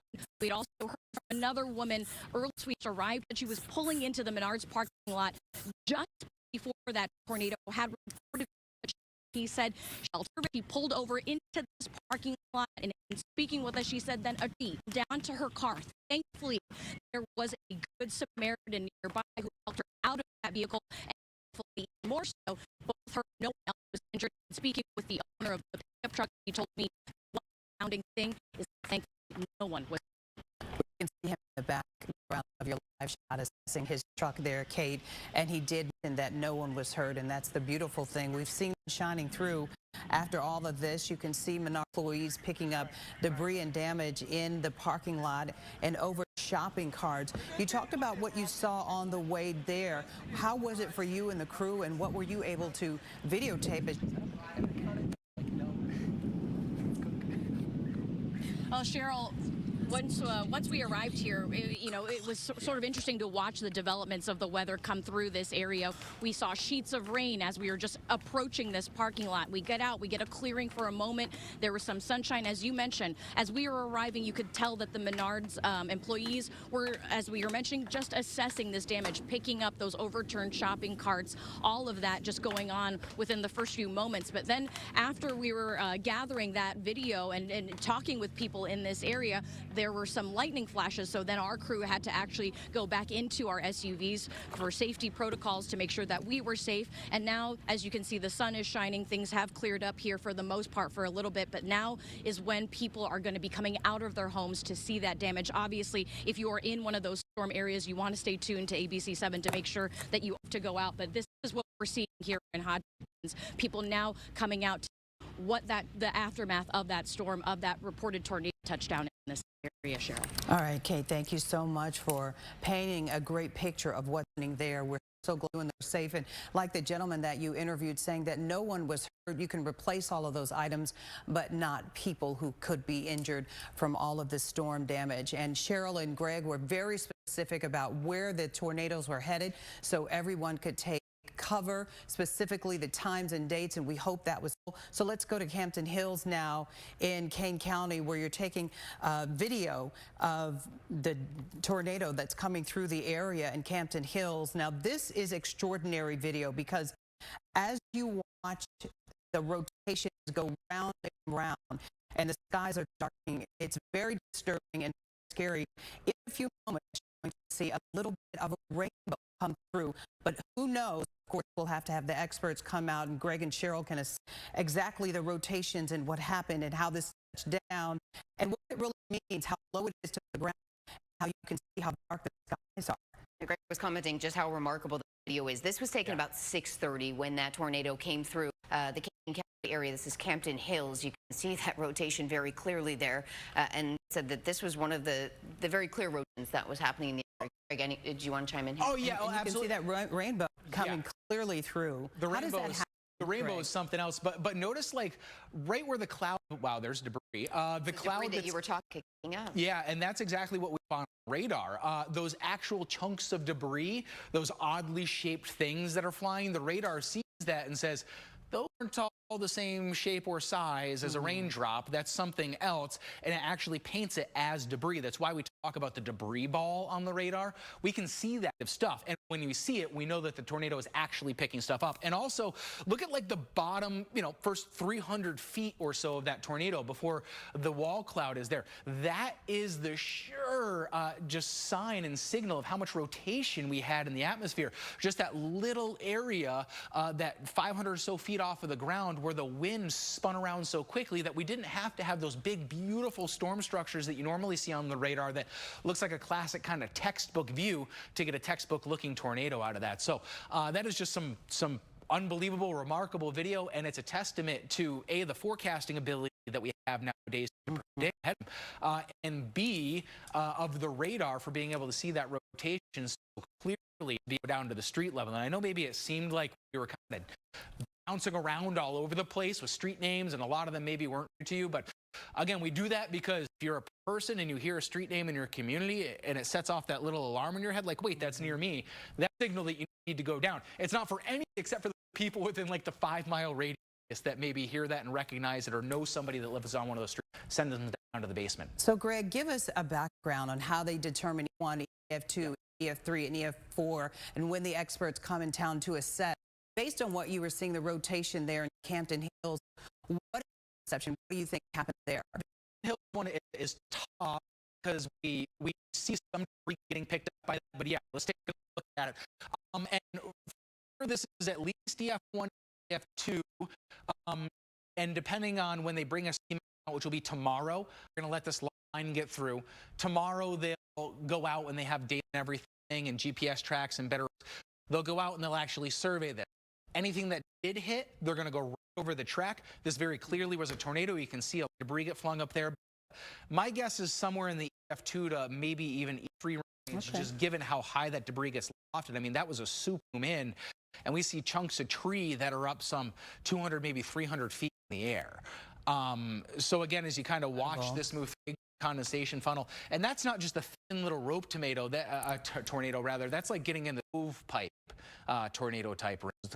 Of those bigger, thicker ones. And we've been following these alerts all afternoon. This is just one tornado. We had video of one touchdown, we believe, or some rotation countryside that happened in Cook County area. We can break that up, some damage rather, coming up here in just a second.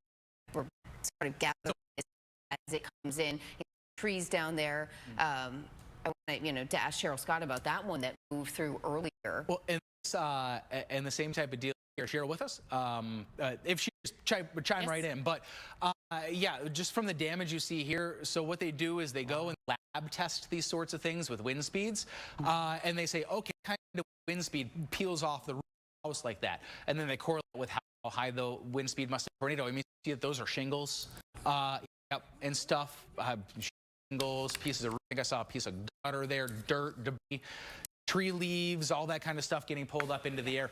And just from that first picture that we saw, that would firmly into EF2, maybe EF3 range, depending on the damage that was around that house. But anytime you start seeing more than just shingle damage, that's when you start getting into the EF2 100+ mile/hour wind speeds. And we got a graphic. It's sitting somewhere in the weather system. I'll pull it up of the wind speeds at each EF range. So I'm not just throwing out stuff that kind of sounds like a foreign language. That's why I was asking you for your expertise. We have video now from Chopper 7 HD over Campton Hills.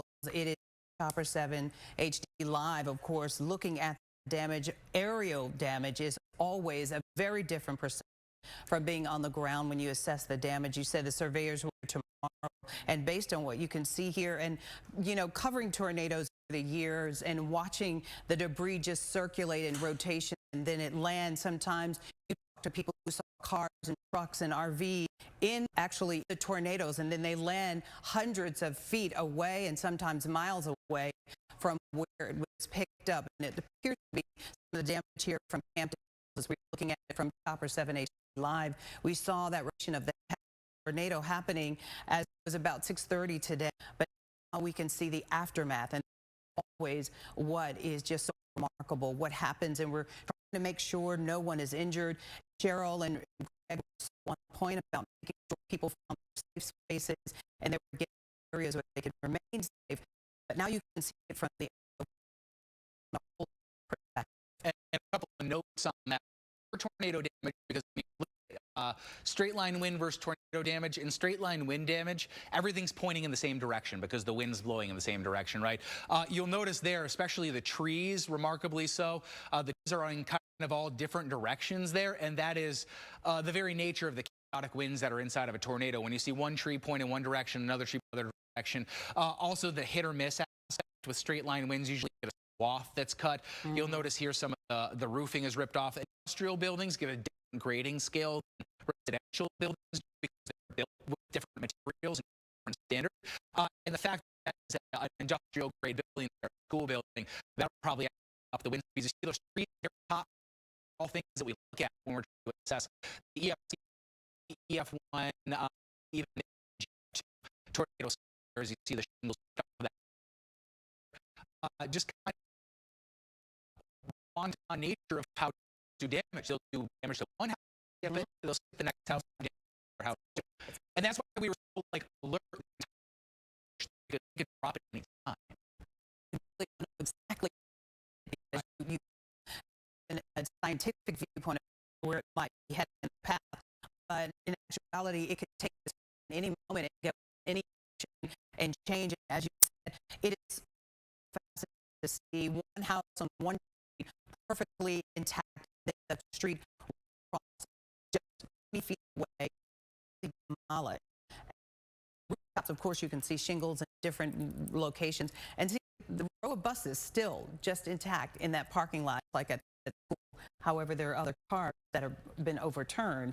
So it's just kind of fascinating how the lines work, but hopefully no one was injured in all of this. And incredible, really, you see that damage came out of this massive rotation cloud that went through earlier, I think Greg said about 6:30 this evening. And so to think, to see that video aftermath and you know, this rotation, you know, fortunately a lot was probably spared all of that. Yeah, country for sure. Right, and that is not heavily populated as it could be, and that probably is very helpful, as had it been more homes, more business, more, you know, building, damage could be a lot worse, but it is a lot of farm area, so it will be, you know, it's still daylight out there, which is good, so we can see some of the damage from the aerial view. And what is remarkable and just so phenomenal is just seeing this rainbow is coming through even as the location of the tornado is taking place right there in that spot. And thing too is we get Cheryl Scott to move in here, and she's going to go ahead and chime in as well. One thing that is useful for us, again, is the debris signature as meteorologists, but that is a lagging, not a leading indicator of a tornado, because the tornado obviously has to be on the ground to produce that damage. So that is why when we see the debris fall on the radar, we get very serious, very fast, as if, you know, every tornado warning isn't serious, but, you know, on the highest end of severity, because we know that ground that has already caused destruction is likely still on the ground if that debris signature continues. Based on your scientific information heading into where you knew that these tornadoes were going to touch down, can you tell us right now just the path, how many miles it crossed, how much time that it landed on the ground and stayed on the ground, based on the debris aftermath that was right? Possible to say it went for a mile, it went for 2 miles, or just maybe 10 seconds on the ground, and it has all of this damage. Are you able to let us know that, Greg? I would say, and this is very, very early. I would say for the one that was out Burr Ridge, just the amount of time that we saw the debris ball on the radar, it was probably the ground for at least 3 or 4 miles, at least. You know, 3 or 4 might be getting on the higher end of things, but at least on the ground for a period of time that was probably somewhere around 10 minutes, if not longer. It depends. Again, when they go out, they may see that it picked up for a minute or two and then drop back down again. So that's something that we leave to the National Weather Service when they go out there and actually look through. But you know, some very clear, heavy destruction. That looks like roof was just lifted straight up off of the garage. And again, the RV unharmed, but the roof completely ripped off and the walls fallen in. So we've been following stories nationally, Greg, about the intensity of this weather system that's been heading across the country all week. Has all of the flooding that we've been experiencing in the past 7 days, has this made the conditions for tonight just a perfect storm, if you will? I think the moisture, for sure. The moisture for sure had a play in today because the atmosphere was already charged back up again because of how humid it was due to all the rainfall, the inches of rain that we saw. So that was definitely a contributing factor. If it was just an ordinary day where we saw a line move through, it wasn't that much extra moisture, the dew point wouldn't have been high, these thunderstorms wouldn't have. Because honestly, we only got that brief time during 4 hours of the clearing and most storms fired up along the line. So I would say it certainly was a circumstance that led directly to it, but helped out the intensity of these storms. So looking at some of these pictures from HD of the damage in Campton Hills, this was about an hour and a half ago. I want to go to Cheryl Scott, who was all afternoon. I think the tornado alerts really first started coming in around 6 o'clock. Cheryl, can you take us back through what we have been following over the last 2 hours or so, and where the worst of those alerts were? It was really interesting around 10 a.m., 11 a.m., noon. We were definitely honing in on the atmosphere beginning to rebound. We had the heavy rain and storms earlier in the day, but they moved out just in time to give the environment to basically refuel itself. And what happened is we had a front warm install right across our that so much spin in the low levels of the atmosphere. So around 10, 11 noon today, we started forecasting that we were going to have to shift gears from the last round that moved on through to the afternoon, evening, getting the updates in on social media and our newscast that the tornado threat had that increased dramatically across the region. And that's exactly what we ended up seeing, multiple tornado reports touching down. And it's all because we had so much spin all of the atmosphere. When we're showing you these videos of the tornadoes row in the background, you're not seeing this extremely long rope-like tornado twisting down from the high sky. It's just a few hundred feet basically from the ground up to the low-level clouds, and they strong supercell tornado storms up to about 40, 50, 60,000 feet. We had storm tops at about 20, 25,000 feet, and all of these storms gripped on to that low-level rotation. And when I talk about a volatile environment in terms of weather, that's exactly what we had go down at the low levels of the atmosphere. So from the ground up to about 1,000 feet, we had extreme wind shear, and that is winds moving and twisting at different levels at different heights. And that's why we were finding these tornadoes form, latching onto that warm front that just got stuck across our region. So it wasn't one particular spot that ended up getting hit the hardest. It was that threat across northern Illinois, and where those showers and storms picked up on that heavy rotation at the low levels of the atmosphere. That's where we ended up finding those tornado towns out there in a really remarkable situation. However, it did evolve and form today. And there's that setup with that area of low pressure warm front across our region. And think that threat now is diminishing, and we had a warning on the map now for quite some time. But just remarkable images and videos, and hopefully everyone is okay, but definitely structural damage that we're going to continue to across the region. Back to you guys. And that damage could be extensive depending on where we are. The last of those tornadoes moved out over the lake. I think you said about 7:30. We now want to go to our Michelle, who is in Countryside, where she's tracking some damage there. Michelle, can you tell us about where you are? Good afternoon, Liz. We are in, like you said, in Countryside, in a neighborhood that is right off of Hillsdale Road. And what you can see right now is a tremendous amount of tree damage in the neighborhood. And it makes it look almost worse than it is. One house, however, that did sustain a significant amount of damage is the one that we're showing you right now. You can see the garage here collapsed, the significant part of the rooftop as well collapsed onto itself. Neighbors here telling us that the woman that lives in this house did have to be hospitalized, although they tell us she appeared to be physically okay, but had maybe gone into shock, and so she was taken off to the hospital to check on her and see how she was. But other than that, the good news that we're hearing is that despite what appears to be a tremendous amount of damage, I mean, we have trees, 100-year-old trees that have been completely ripped of the ground. We have a lot of damage, porch damage, that kind of a thing. But in general, the good news that we're hearing from the residents here is that they've basically already all checked in on themselves, of course, and they tell us that as soon as they got the alarms, they basically, saw the sky turn, the wind went up very strong, and they said that, just immediately went into their basements. But they tell us that really just as quickly as it came, the tornado left. One neighbor telling us that she feels like it was all over and done with within about 20 seconds. And when they came out, what they found was all of this damage to the neighborhood. But again, most of it appears to be in landscaping, roofing, that kind of a thing. The important thing, however, is that there don't seem to be any serious injuries, at least at this point, that we have heard of from anybody in the neighborhood. We've not been able to confirm this yet with emergency services. They're not on the scene right now. Really what we're seeing is mostly folks, already just trying to clean up some of the debris.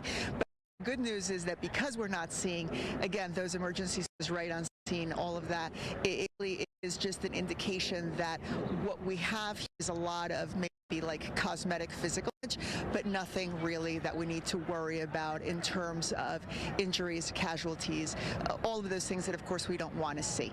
So for now, that's what we have, and I'll send it back to you, Liz, while we keep, just checking out on the ground how everything is, and we'll get back to you when we have more information to share. Okay, Michelle, we can see a lot of trees down there, but fortunately no medical services in the background is definitely a good sign. Of course. All right. Well, let's go to Cheryl just to wrap it all up and just do a review of everything we've been watching for the past 2.5 hours. Cheryl. Yeah, thankfully we haven't had any warnings on the map for quite some time now, which is good news. But you can see those showers and storms that developed just a few hours ago, spawning all of the tornado touchdowns and confirmations across the area. Now, we're not completely out of the woods, but the tornado threat has lowered dramatically across the region here. But we still do have that frontal boundary in parts of the region, but still some isolated showers here in parts of northwest Indiana. The tornado watch still in effect until 10 p.m. Hopefully it does expire a little earlier than that, something that we'll monitor. But northwest Indiana, some isolated showers and storms still possible. Again, that tornado threat has dramatically decreased across the area. Back to you. All right, Cheryl, thank you for that. And of course, we're going to take a break now and join our audience on the digital stream as you enjoy the ESPYs on ABC 7.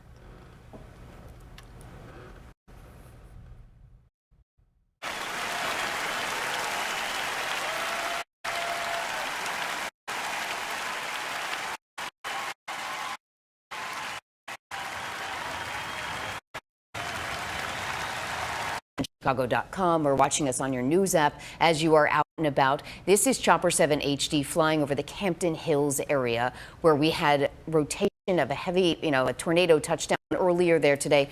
The National Weather Service, of course, will have to come in and confirm that. Our meteorologists, Dutra and Cheryl Scott, have been tracking this for several hours now. We're going to check in with them in just a minute, Cheryl. I know Greg did tell us that when I asked him about the efficiency of assessment, watching all of the tornadoes and the rotations, would it be when the surveyors come in tomorrow, when the experts come in, will it be an EF1, EF2? He talked about perhaps being 2 to 3 as we look at live pictures from Chopper 7 HD of damage and debris in the Elgin area. It is widespread. I asked Greg also about miles, how far, how wide, how extensive it was, and I believe he's checking that and tracking that down for us. But you can see in certain suburbs here in Elgin, of course, lots of fencing down, some swimming pools still intact, but you can see debris has been strewn across several of the backyard areas.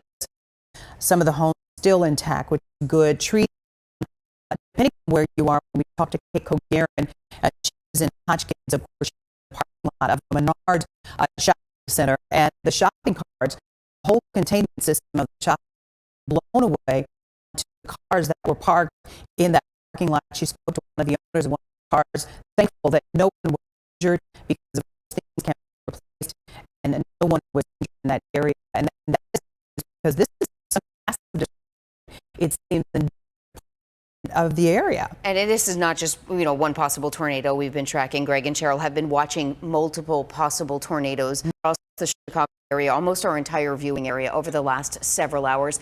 Chopper 7 HD is flying around trying to pick up a sense of any of the damage, and our reporters have been scrambling for the area trying to get to places safely. Our Craig Wall is now live on the phone. He is out in Kempton Hills. That's in Kane County, where we saw that rotation cloud earlier today. Craig, tell us about what you're seeing where you are, and then we want to ask you about the drive out there. Yeah, well, we're in the area of Crawford Road and Bowes Bend Road, and the tornado came here apparently pretty good because there are a lot of trees down. I spoke to a woman in her home. She said it was a very funny thing. The wind whipped up. It just blew through very quickly. She has got trees down all over her yard. You can see some of the telltale signs of a tornado coming in because the trees were twisted as they were ripped off the ground. Some pulled out from their roots. I'm just kind of driving around with reports of some other more heavily damaged homes further east of here, but power lines were down, some roads were off, and so they were not able to allow us to go down in there and see it. But the cleanup has begun, and there's a lot of chainsaws going right now as people do the best they can. But when we talked to her, she said that nobody was injured in her home, for which they're very grateful. It's very, very frightening. So, Craig, did she tell you that her home was damaged at all? Damage to her home, very thankful. Lots of large trees that have been in the yard. They moved in like 20 years ago, and ripped up the roots or twisted and ripped up the trunk and just around in their yard.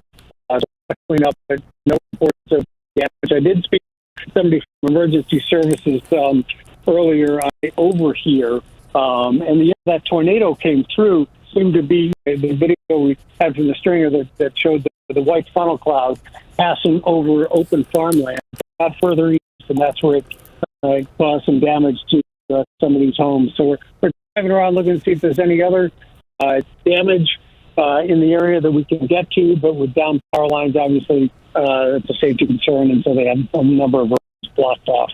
So, Craig, did the woman say that she heard alerts? So how was she alerted to that this tornado was headed her way? What did she specifically do? Where did she go in her home, and how did she react? And how early in advancement was she told to react? Yeah, she didn't tell me how quickly she had got alert, but they did hear the sirens going off, then the wind, and they went for cover. And when they looked up and when they came outside, they saw the rainbow. So it was moved through very quickly. But they're fortunate, no reports of anybody injured along this area. And Craig, so often when we talk to people who have hunkered down through a tornado, they mention the sound of a freight train. That seems to be the most frequent. I'm sorry. Yeah, it was just a that other we often hear people. Okay, and as we're talking from Chopper 7 HD, some pretty extensive damage in that area, mostly physical damage to trees, things like roofs and siding of housing and things like that. As you made your way out there, were you able to very clearly see as you were driving where this tornado had come through and where it perhaps had spared? No, I didn't. I came through 47, so I came into the west, and there was no sign of anything out there. Coming down Plato Road towards this area, sign of whatever across crops or anything like that. It wasn't until I got into this neighborhood some of the first signs of a significant damage in the trees. So, Craig, our Chopper 7 HD is for us at this moment because of impending weather. What is it where you are right now? What is the temperature? Move the field? How is it that right now? It's like our 57 degrees right now. There's a light breeze here. The fall cover complete. People are around.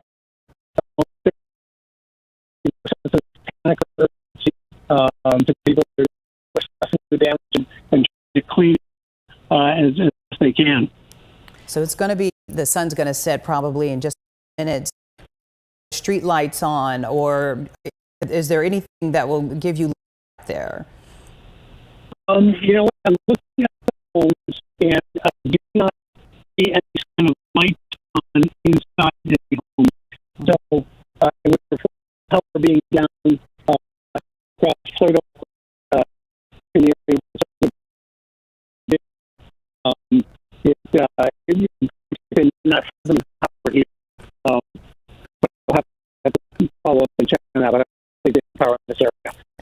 Just a few minutes ago, we checked in with Michelle Gallardo, who I believe is in Countryside. She said one of the good things that she had seen out there was that there were no medical emergency services out there. It seemed to be an indicator that perhaps there were no serious injuries. You spoke with medical services as you made your way to the area. Are you seeing any ambulances, any fire trucks out and about, perhaps treating anybody who may have been injured in all of this? Where we are, I suspect if there were ambulances that might have been further east in the area where the greater damage was, the area that shut down due to the power line being down. Do you all have power here, by the way? No, they haven't supposed to. They tell me they have no power at the moment. Yeah, that's the thing. Yeah. The sun is going to be setting momentarily, and that's when it's going to get challenging because of all the power that's been knocked out to the area. Let's switch gears now and go to Countryside. We talked about Michelle Gallardo earlier in this broadcast. Let's get an update and see how things are going where you are. Michelle, how's it going? What's the weather like? You know, it like often happens after tornadoes, the sky is at least right above us, is almost completely clear now. But as you said, the sun is going to begin to set soon. And before that, I want to show you a little bit more, another example of what we're seeing out here. You know, the house, for example, right in front of us, it's a perfect example of what we're seeing, which means a lot of broken windows. There's certainly broken glass, there's shingles, siding, that kind of thing. But most of all, you can see is a tremendous amount of tree. We know that a 95-year-old man lives inside that house. Daughter tells us that she's perfectly, thank goodness.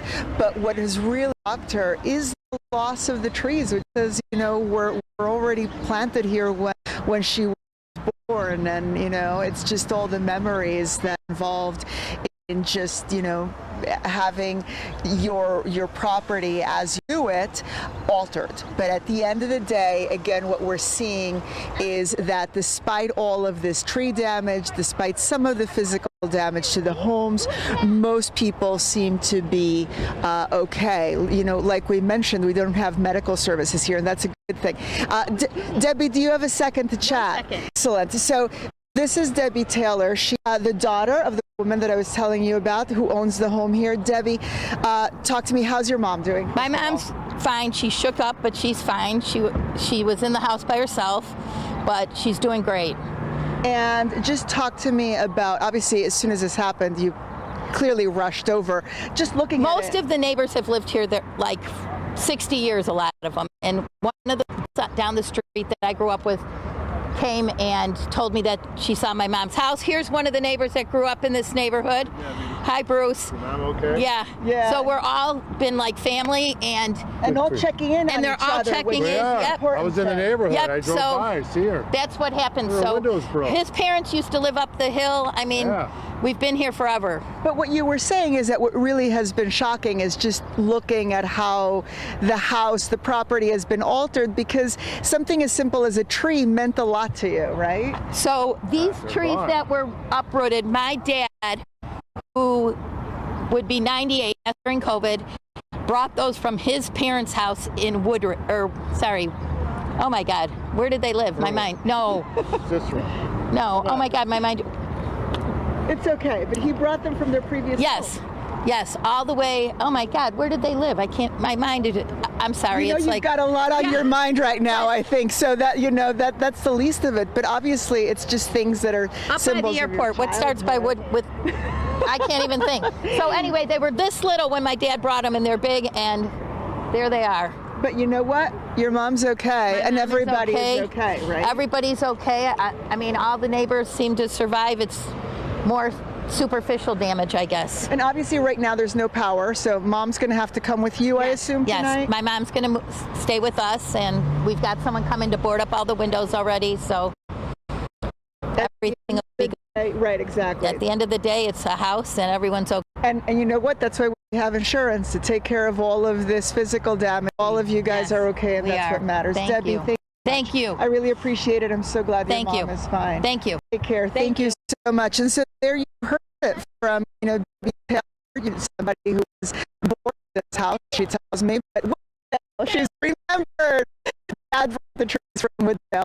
But, again, just what you're hearing is more just dismay at seeing, some of the physical damage, but in the end, we're also just hearing a lot of attitude here. And like you've seen, the neighbors are all checking in on each other. They're making sure that everyone's okay. And at the end of the day, they all are, at least for the most part, and it matters, right? So again, for now, we're live in Countryside. I'm Michelle Gallardo, ABC 7 Eyewitness News. Cheryl, Liz, back to you guys, and we'll of course check back in throughout the day. Bruce came to check in on Debbie. Everybody is okay. And Michelle checking in on the whole neighborhood. So excellent report and real perspective, because at the end of the day, everybody's still alive, harmed. Greg was talking about, because the ground is so saturated, we're going to see a lot of trees down because there was so much moisture.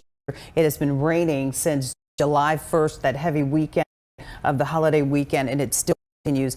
So that is really what we're seeing. So we're so glad that Michelle got an opportunity to speak to the homeowner. You can replace the trees, although it means so much to their family, but everybody's okay. We're just starting to get a sense of the damage all over the area. We spoke with Craig Wall, who's out in Campton Hills, Shardo in Countryside, Cape Cogerin and Hodgkins. In almost all of those cases, they are dealing with power outages. Right now, ComEd is saying they have at least 87 customers without power at the moment. Those numbers could go up. They 8,700. 8,700. Yeah, 8,700. 8,700 customers. But we have been tracking these tornadoes and these storms for several hours now. I want to get back over to Cheryl Scott to kind of take us back to the beginning and show us the path of where all of this happened and give us a sense of what we've been watching for the last few hours. Cheryl? Yeah, I'm starting you off here. We had Michelle Gallardo out in the field at Countryside, and you can see those tornado reports popping up. But combine this with radar, take you back just a few hours. And as I take radar back, we can see touching down in this region. So going back in time just a little bit, this was about 3:19. We have a little bit, getting closer to 6:03. And what we're finding is one cell that moved through Countryside. There's that tornado report coming in, tornado touchdown on the ground, and also very close to the Hodgkins area as well. This is about 25 minutes southwest Chicago, so a short 15 miles away from Chicago. And that was not the only place. You can see up in the north and west, like you said, Campton Hills, King County, up into parts of McHenry. These are all tornado touchdowns that were spotted. National Weather Service will be going out tomorrow and surveying the damage. And what they look at is the structural damage, the tree damage, and once they look at all of the material, they'll base their reports and tell us exactly how strong the tornado was. So it's not like see a tornado and say that's an EF1, EF2, and EF3 with winds in excess of 75 miles per hour. It actually takes a lot of time and surveying all of the damage to get the actual path, the actual width, and the intensity of that tornado. But I can tell just by looking that likely some of these today were at least EF1 to EF2s. And what's really remarkable is that around noon today, we were put in that zone of the possibility of seeing stronger than EF2 tornado. We're put in that 10% hatched area, and that's exactly the region we saw the tornado downs today. So really a remarkable job by meteorologists, the Storm Prediction Center, and National Weather Service, everyone working together to really seeing the destabilization of the atmosphere earlier this afternoon. Now, we're not completely out of the woods. Tornado watch over until 10 p.m.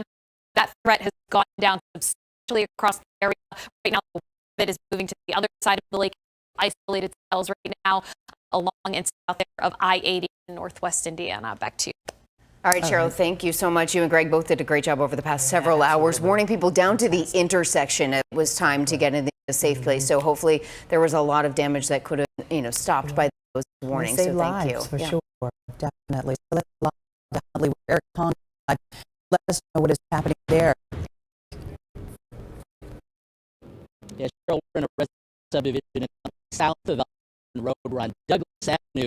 If you're familiar with this area, we've got 2 apartment buildings that have been damaged in this residential subdivision. You see this one with the roof completely peeled off here. We're told that these 2 apartment buildings have about 4 units each, and so you've got 8 residents, or 8 families right now that have been displaced. But the good news, no damage no injuries reported to any of the residents who were in these two particular structures, but we're seeing quite a bit of tree damage in this residential subdivision. Right now, we're joined by Battalion Chief Mike Pierce from the Huntley Fire Department here to give us a few more details as to what took place here. In terms of these two units, just describe what you saw as you guys rolled up. As we rode up, obviously there's a lot of residents around the area. Everyone concerned about their neighbors, so everyone's trying to make sure everyone was out and where everyone was. We had our units first enter the units, do a primary search. Once we get everyone's out, we were kind of able to slow down, recon in the area, look for damage, look for down power lines. We got down power lines in the area, and just really just came down to the community at that point in time. Down power lines, there are outages, there are peak dark this evening. Yes. Yeah, I don't have an estimate on that. If outages throughout town, trees, branches taking down lines throughout town. To the best of our knowledge, all the building damage happened kind of right in this area. We've got these two, and then there's a storage unit just to the east of us that took to the roof also. So multiple structures in Huntley in and around this area Yep. sustaining damage, but this looks to be worst of it, this roof peeled off of this apartment building. Yeah, definitely, and obviously being a residential unit, we're concerned with the well-being of the residents that are living there. So we do have the Red Cross coming in. They're going to be meeting with any residents that are in need of assistance at the Village Hall. The police department has opened up the Village Hall, and we'll have Red Cross over there to assist anybody with housing or any other needs that they might have. How remarkable is it when you look at this image of the roof peeled off the building, knowing that there were perhaps residents here? How remarkable is it that no serious injuries? I can't speak for the residents themselves. I know for us as the fire department, we heard the watches come out. We were sitting there eating dinner. Our phones alerted with the warnings. We heard the tornado sirens go off. So there was pre-warning to this. And yeah, we're just thankful everyone was able to make it out safe and there are no injuries from it. So. That is important to note that the sirens did go off. They gave this community some warning. Just describe what the weather was doing. Describe the intensity of the storm as it bore down. Prior to with just the watch out, we just had some light rain come through. As the warnings came out on our phone, we actually looked out the window. I said we were eating dinner. Really light rain at the time, and no sooner were we able to silence our phones did we start hearing the sirens go off. Rain picked up, wind started blowing extremely heavy. Our fire station's only about a quarter mile to the south of here. We looked out the window, saw a power line go down across the street, and then started seeing some roof debris fly by, so we knew we had some damage in the area. And before we were able to get out and find it on our own, the 911 call started coming in. So even before the calls came in, you saw debris in the air from nearby damage, and that signaled to you that this was a serious situation. Yeah, we knew we had something going on somewhere, at least some damage to buildings. Like I said, we saw some roof debris fly past the front of the station. So. Yeah, do you see any rotation in the skies, anything that would indicate a tornado specific? No. We were kind of in the bay, trying to keep ourselves safe, waiting for it to pass over. So. And we see quite a bit of activity here. We see a lot of heavy equipment. Just describe the work that is being done here in this subdivision. Right now, we're trying to get in there with the residents, make sure they're safe, make sure they can get some of their personal belongings out of there. Right now, the noise you hear behind us, we got Public Works clearing some debris and a tree out from the garage area so the residents can get their car out. Obviously, that helps them find some shelter for the night. So the association behind us has their roofing company on scene already. There was a tree that went through the roof behind us. No injury, safe and accounted for. So. And that is the most important thing. Mike Pierce, thank you so much. Battalion Chief with the Huntley Fire Department, obviously the department dealing with that, as well as Public Works dealing with quite a situation in this particular subdivision. Again, injury in particular with two apartment buildings behind me, remarkable the damage that's sustained to the structures. But we've got 8 families or so displaced at this time, injuries, but power outages, as you heard the chief there talk about, downpours in this area. So we've got residents in the dark doing quite a bit of work in this subdivision for the next several hours. That's the latest in the part of Huntley. We're going to send it back to you now. Eric, yes, we are just minutes away from sun setting for everyone. We're talking about 8,700 customers, according to comment, right now without power. So when the sun does set, it's going to be a little bit more challenging. Some of the people's homes are open. We take a live look at O'Hare Airport. A beautiful, calm the storm. Usually you can see the rainbows and you can see the sunset. This is happening live right now here today. You know that the service stopped at O'Hare in the airport as we look at the sun down those big fluffy big cumulus. I don't learn from Greg today. This is a much different kind of that we were looking at just an hour and a half ago or so. Nimbus, they're still so they got the Nimbus on. Okay. But the good news for everybody now is that is, first of all, just an absolutely stunning, especially with like the sunset colors that are highlighting the top half of those clouds. The good news is no active severe weather warnings, to the exception of this flood warning that continues due to all the rainfall, but no severe thunderstorm warnings, no tornado warnings in the area, and the watch that we have out for the area is getting trimmed up. Now, we're still watching these. These are exactly what you saw out over Lake Michigan. These are the ones you're looking at, but there are still a couple of pock marks here off to the south as the radar highlights them. We just have to watch. So, good news, tornado watch has been trimmed out of Cook County. Cook County, we are officially in the clear. Extreme western portions, or eastern, I'm sorry, of Will County and extreme western portions of Lake County in Indiana still do have that tornado until 10 o'clock. It's probably going to expire before 10 o'clock. Will's probably going to get trimmed out of it within about the next hour. Same deal with Kankakee County, but we can't rule it out just because of how much spin still in the atmosphere. We were talking earlier about that track from Burr Ridge about Midway. I was in on the time frame of that, and I'm going to stop the track. It's really hard to tell. It kind of put it in full motion. We'll track that rotation. So here you can pick it up with your eye, right about here, out in Burr Ridge, off to the south of Hinsdale. This was shortly after 6 o'clock, and we watched this thing march up across countryside. Right, we got crews there. This is exactly the spot that we're seeing damage. So we know it was confirmed on the ground. On to the western side of Cicero. Now, this is where it's falling apart a little bit in terms of looking at the velocity data. Just off to the north and northwest of Midway.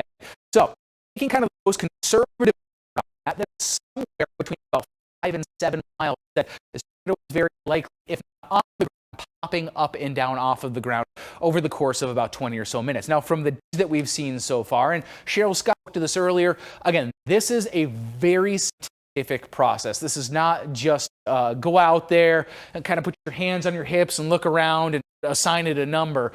These numbers are derived of wind tunnel testings on the materials that they build houses. There's degrees of damage that they go through, right down to the shingle level, to the stud level, to just about anything that a home is built out of. They've tested them, they've wind tunnel tested them under these speeds. So again, this is a very scientific process that we certainly could do thoroughly tomorrow. What we can't do is just kind of estimate because we've seen so many of these, generally where the wind speed would be. And as Cheryl said, and I completely agree with her, we're somewhere in this EF1, EF2 range. So say probably 100 miles per hour at least out of these, if not upwards, getting maybe 120. That's in the moderate to considerable damage range when you start seeing, as we've seen in video, roofs peeled off of houses and stuff. Certainly up around the Huntley area where we saw some of that damage. We saw those roofs peeled off. In Hills, same type of deal with the chopper footage we saw up there. They're going to be somewhere in that EF2 high-end EF1 range, and then probably a little bit lower as you get closer down to the Burr Ridge one that we talked about, that the structure on over to shopping carts. But again, the crews will get on the ground. If they find even an ounce of EF2 data, then it gets bumped to the highest wind speed that will be observed in that tornado. So that's why they really have to get down to the street. We were doing actually put eye damage and see what was done. That's surveying, and with the number of tornadoes we saw, at least 8 or 9, we're probably going to be in this for a couple of days, if not until the middle of next week. Back over to you guys. It'll be a busy night. Greg, one thing I wanted to talk about again was we can't lose sight of the fact that at one point both Chicago airports were under a tornado alert. At O'Hare, they're dealing with 388 cancellations, about 26-minute delays for flights that might be able to get off the ground. But this was earlier. People here were waiting on flights downstairs. We know one of anchors was at O'Hare, and he had been there maybe 2 or 3 hours trying to get out. He finally made it out, and he did text us that he did land his destination. So he was able to get out through a window. Right, and actually, part of this video, he may have sent it to because he was waiting long for a trip that he was taking, a last-minute trip. And there was a long delay. My sister barely made it in from out of town. We had been texting her for all morning. She got an earlier flight because of the weather, and thank God she landed at about 5:45, I think, somewhere around there. And we're all just grateful because you could still, like, the flights were canceled. Right. Many flights were canceled, and this is a very busy time of the year. Although the holiday is over, a lot of people still extended their vacation to this week as well. So it was a very good place to be when a tornado warning gets issued, though. Like if I could choose, It's a bunker down there. it is, yeah. That's true, right? If I could choose places, I would choose an industrial type building, a school, an airport, something like that, because they have tornado safe rooms and they all kind of corral you to them. And the good news about that, from a meteorological standpoint, you mentioned, Liz, that at one point both airports warned. At one point we were looking at the webcams that are on both of the airports, and we were getting reports from the tower and stuff like that, whether or not the tornado was on the ground. And that's very useful when all we have is radar data other than to go off of. And this is some cell phone video taken from the parking lot, I believe, where you were seeing following social media at that point, waiting for people who were inside O'Hare to send us video. Is this, Greg, was that a funnel? There's that wall yeah, cloud. this is the live. This is the Cloud live wall? picture Wall again. Wall cloud. That was at least a wall, yeah. Yeah, and now we're looking at a live picture again at that sunset. And you talked about that's bad to be when there is a tornado from the sea terminal at O'Hare. You have to go downstairs and go through. That is one of the areas where people congregate when you have some type of tornado warning, because that is considered to be a safe space. But right now, back live pictures at Indian Head Park. Chopper 7 HD is back in the air. Time it was down because of intermittent weather, but now we're here at Indian Head Park where cleared. You can see the ground is wet, and we're taking a look at some of the damage here area and some of the rooftops that had some. You can see some of the police cars and some emergency vehicles. The streets have been shut down. You can see perhaps because there's debris in the streets. Power lines are down in some areas. Trees are down in a lot of areas. ComEd confirming that at least 8,700 customers are without power at this hour at 8:30. I think we've been on the air for about 3 hours straight talking about tornado and tornado warnings. So, but you can see the sun is shining and a lot of emergency vehicles here in Indian Head Park right now. So our crews are out over the area in 3 different counties trying to get an assessment of some of the damage right now. ComEd is working to get power back onto 8,700 customers. We're going to leave you here on the digital stream. You can join us on E7 tonight at 10. We'll be working to bring you the scope of what happened there. Thanks for joining us for now. Be safe, everybody. We'll see you at 10 on ABC7. Good night.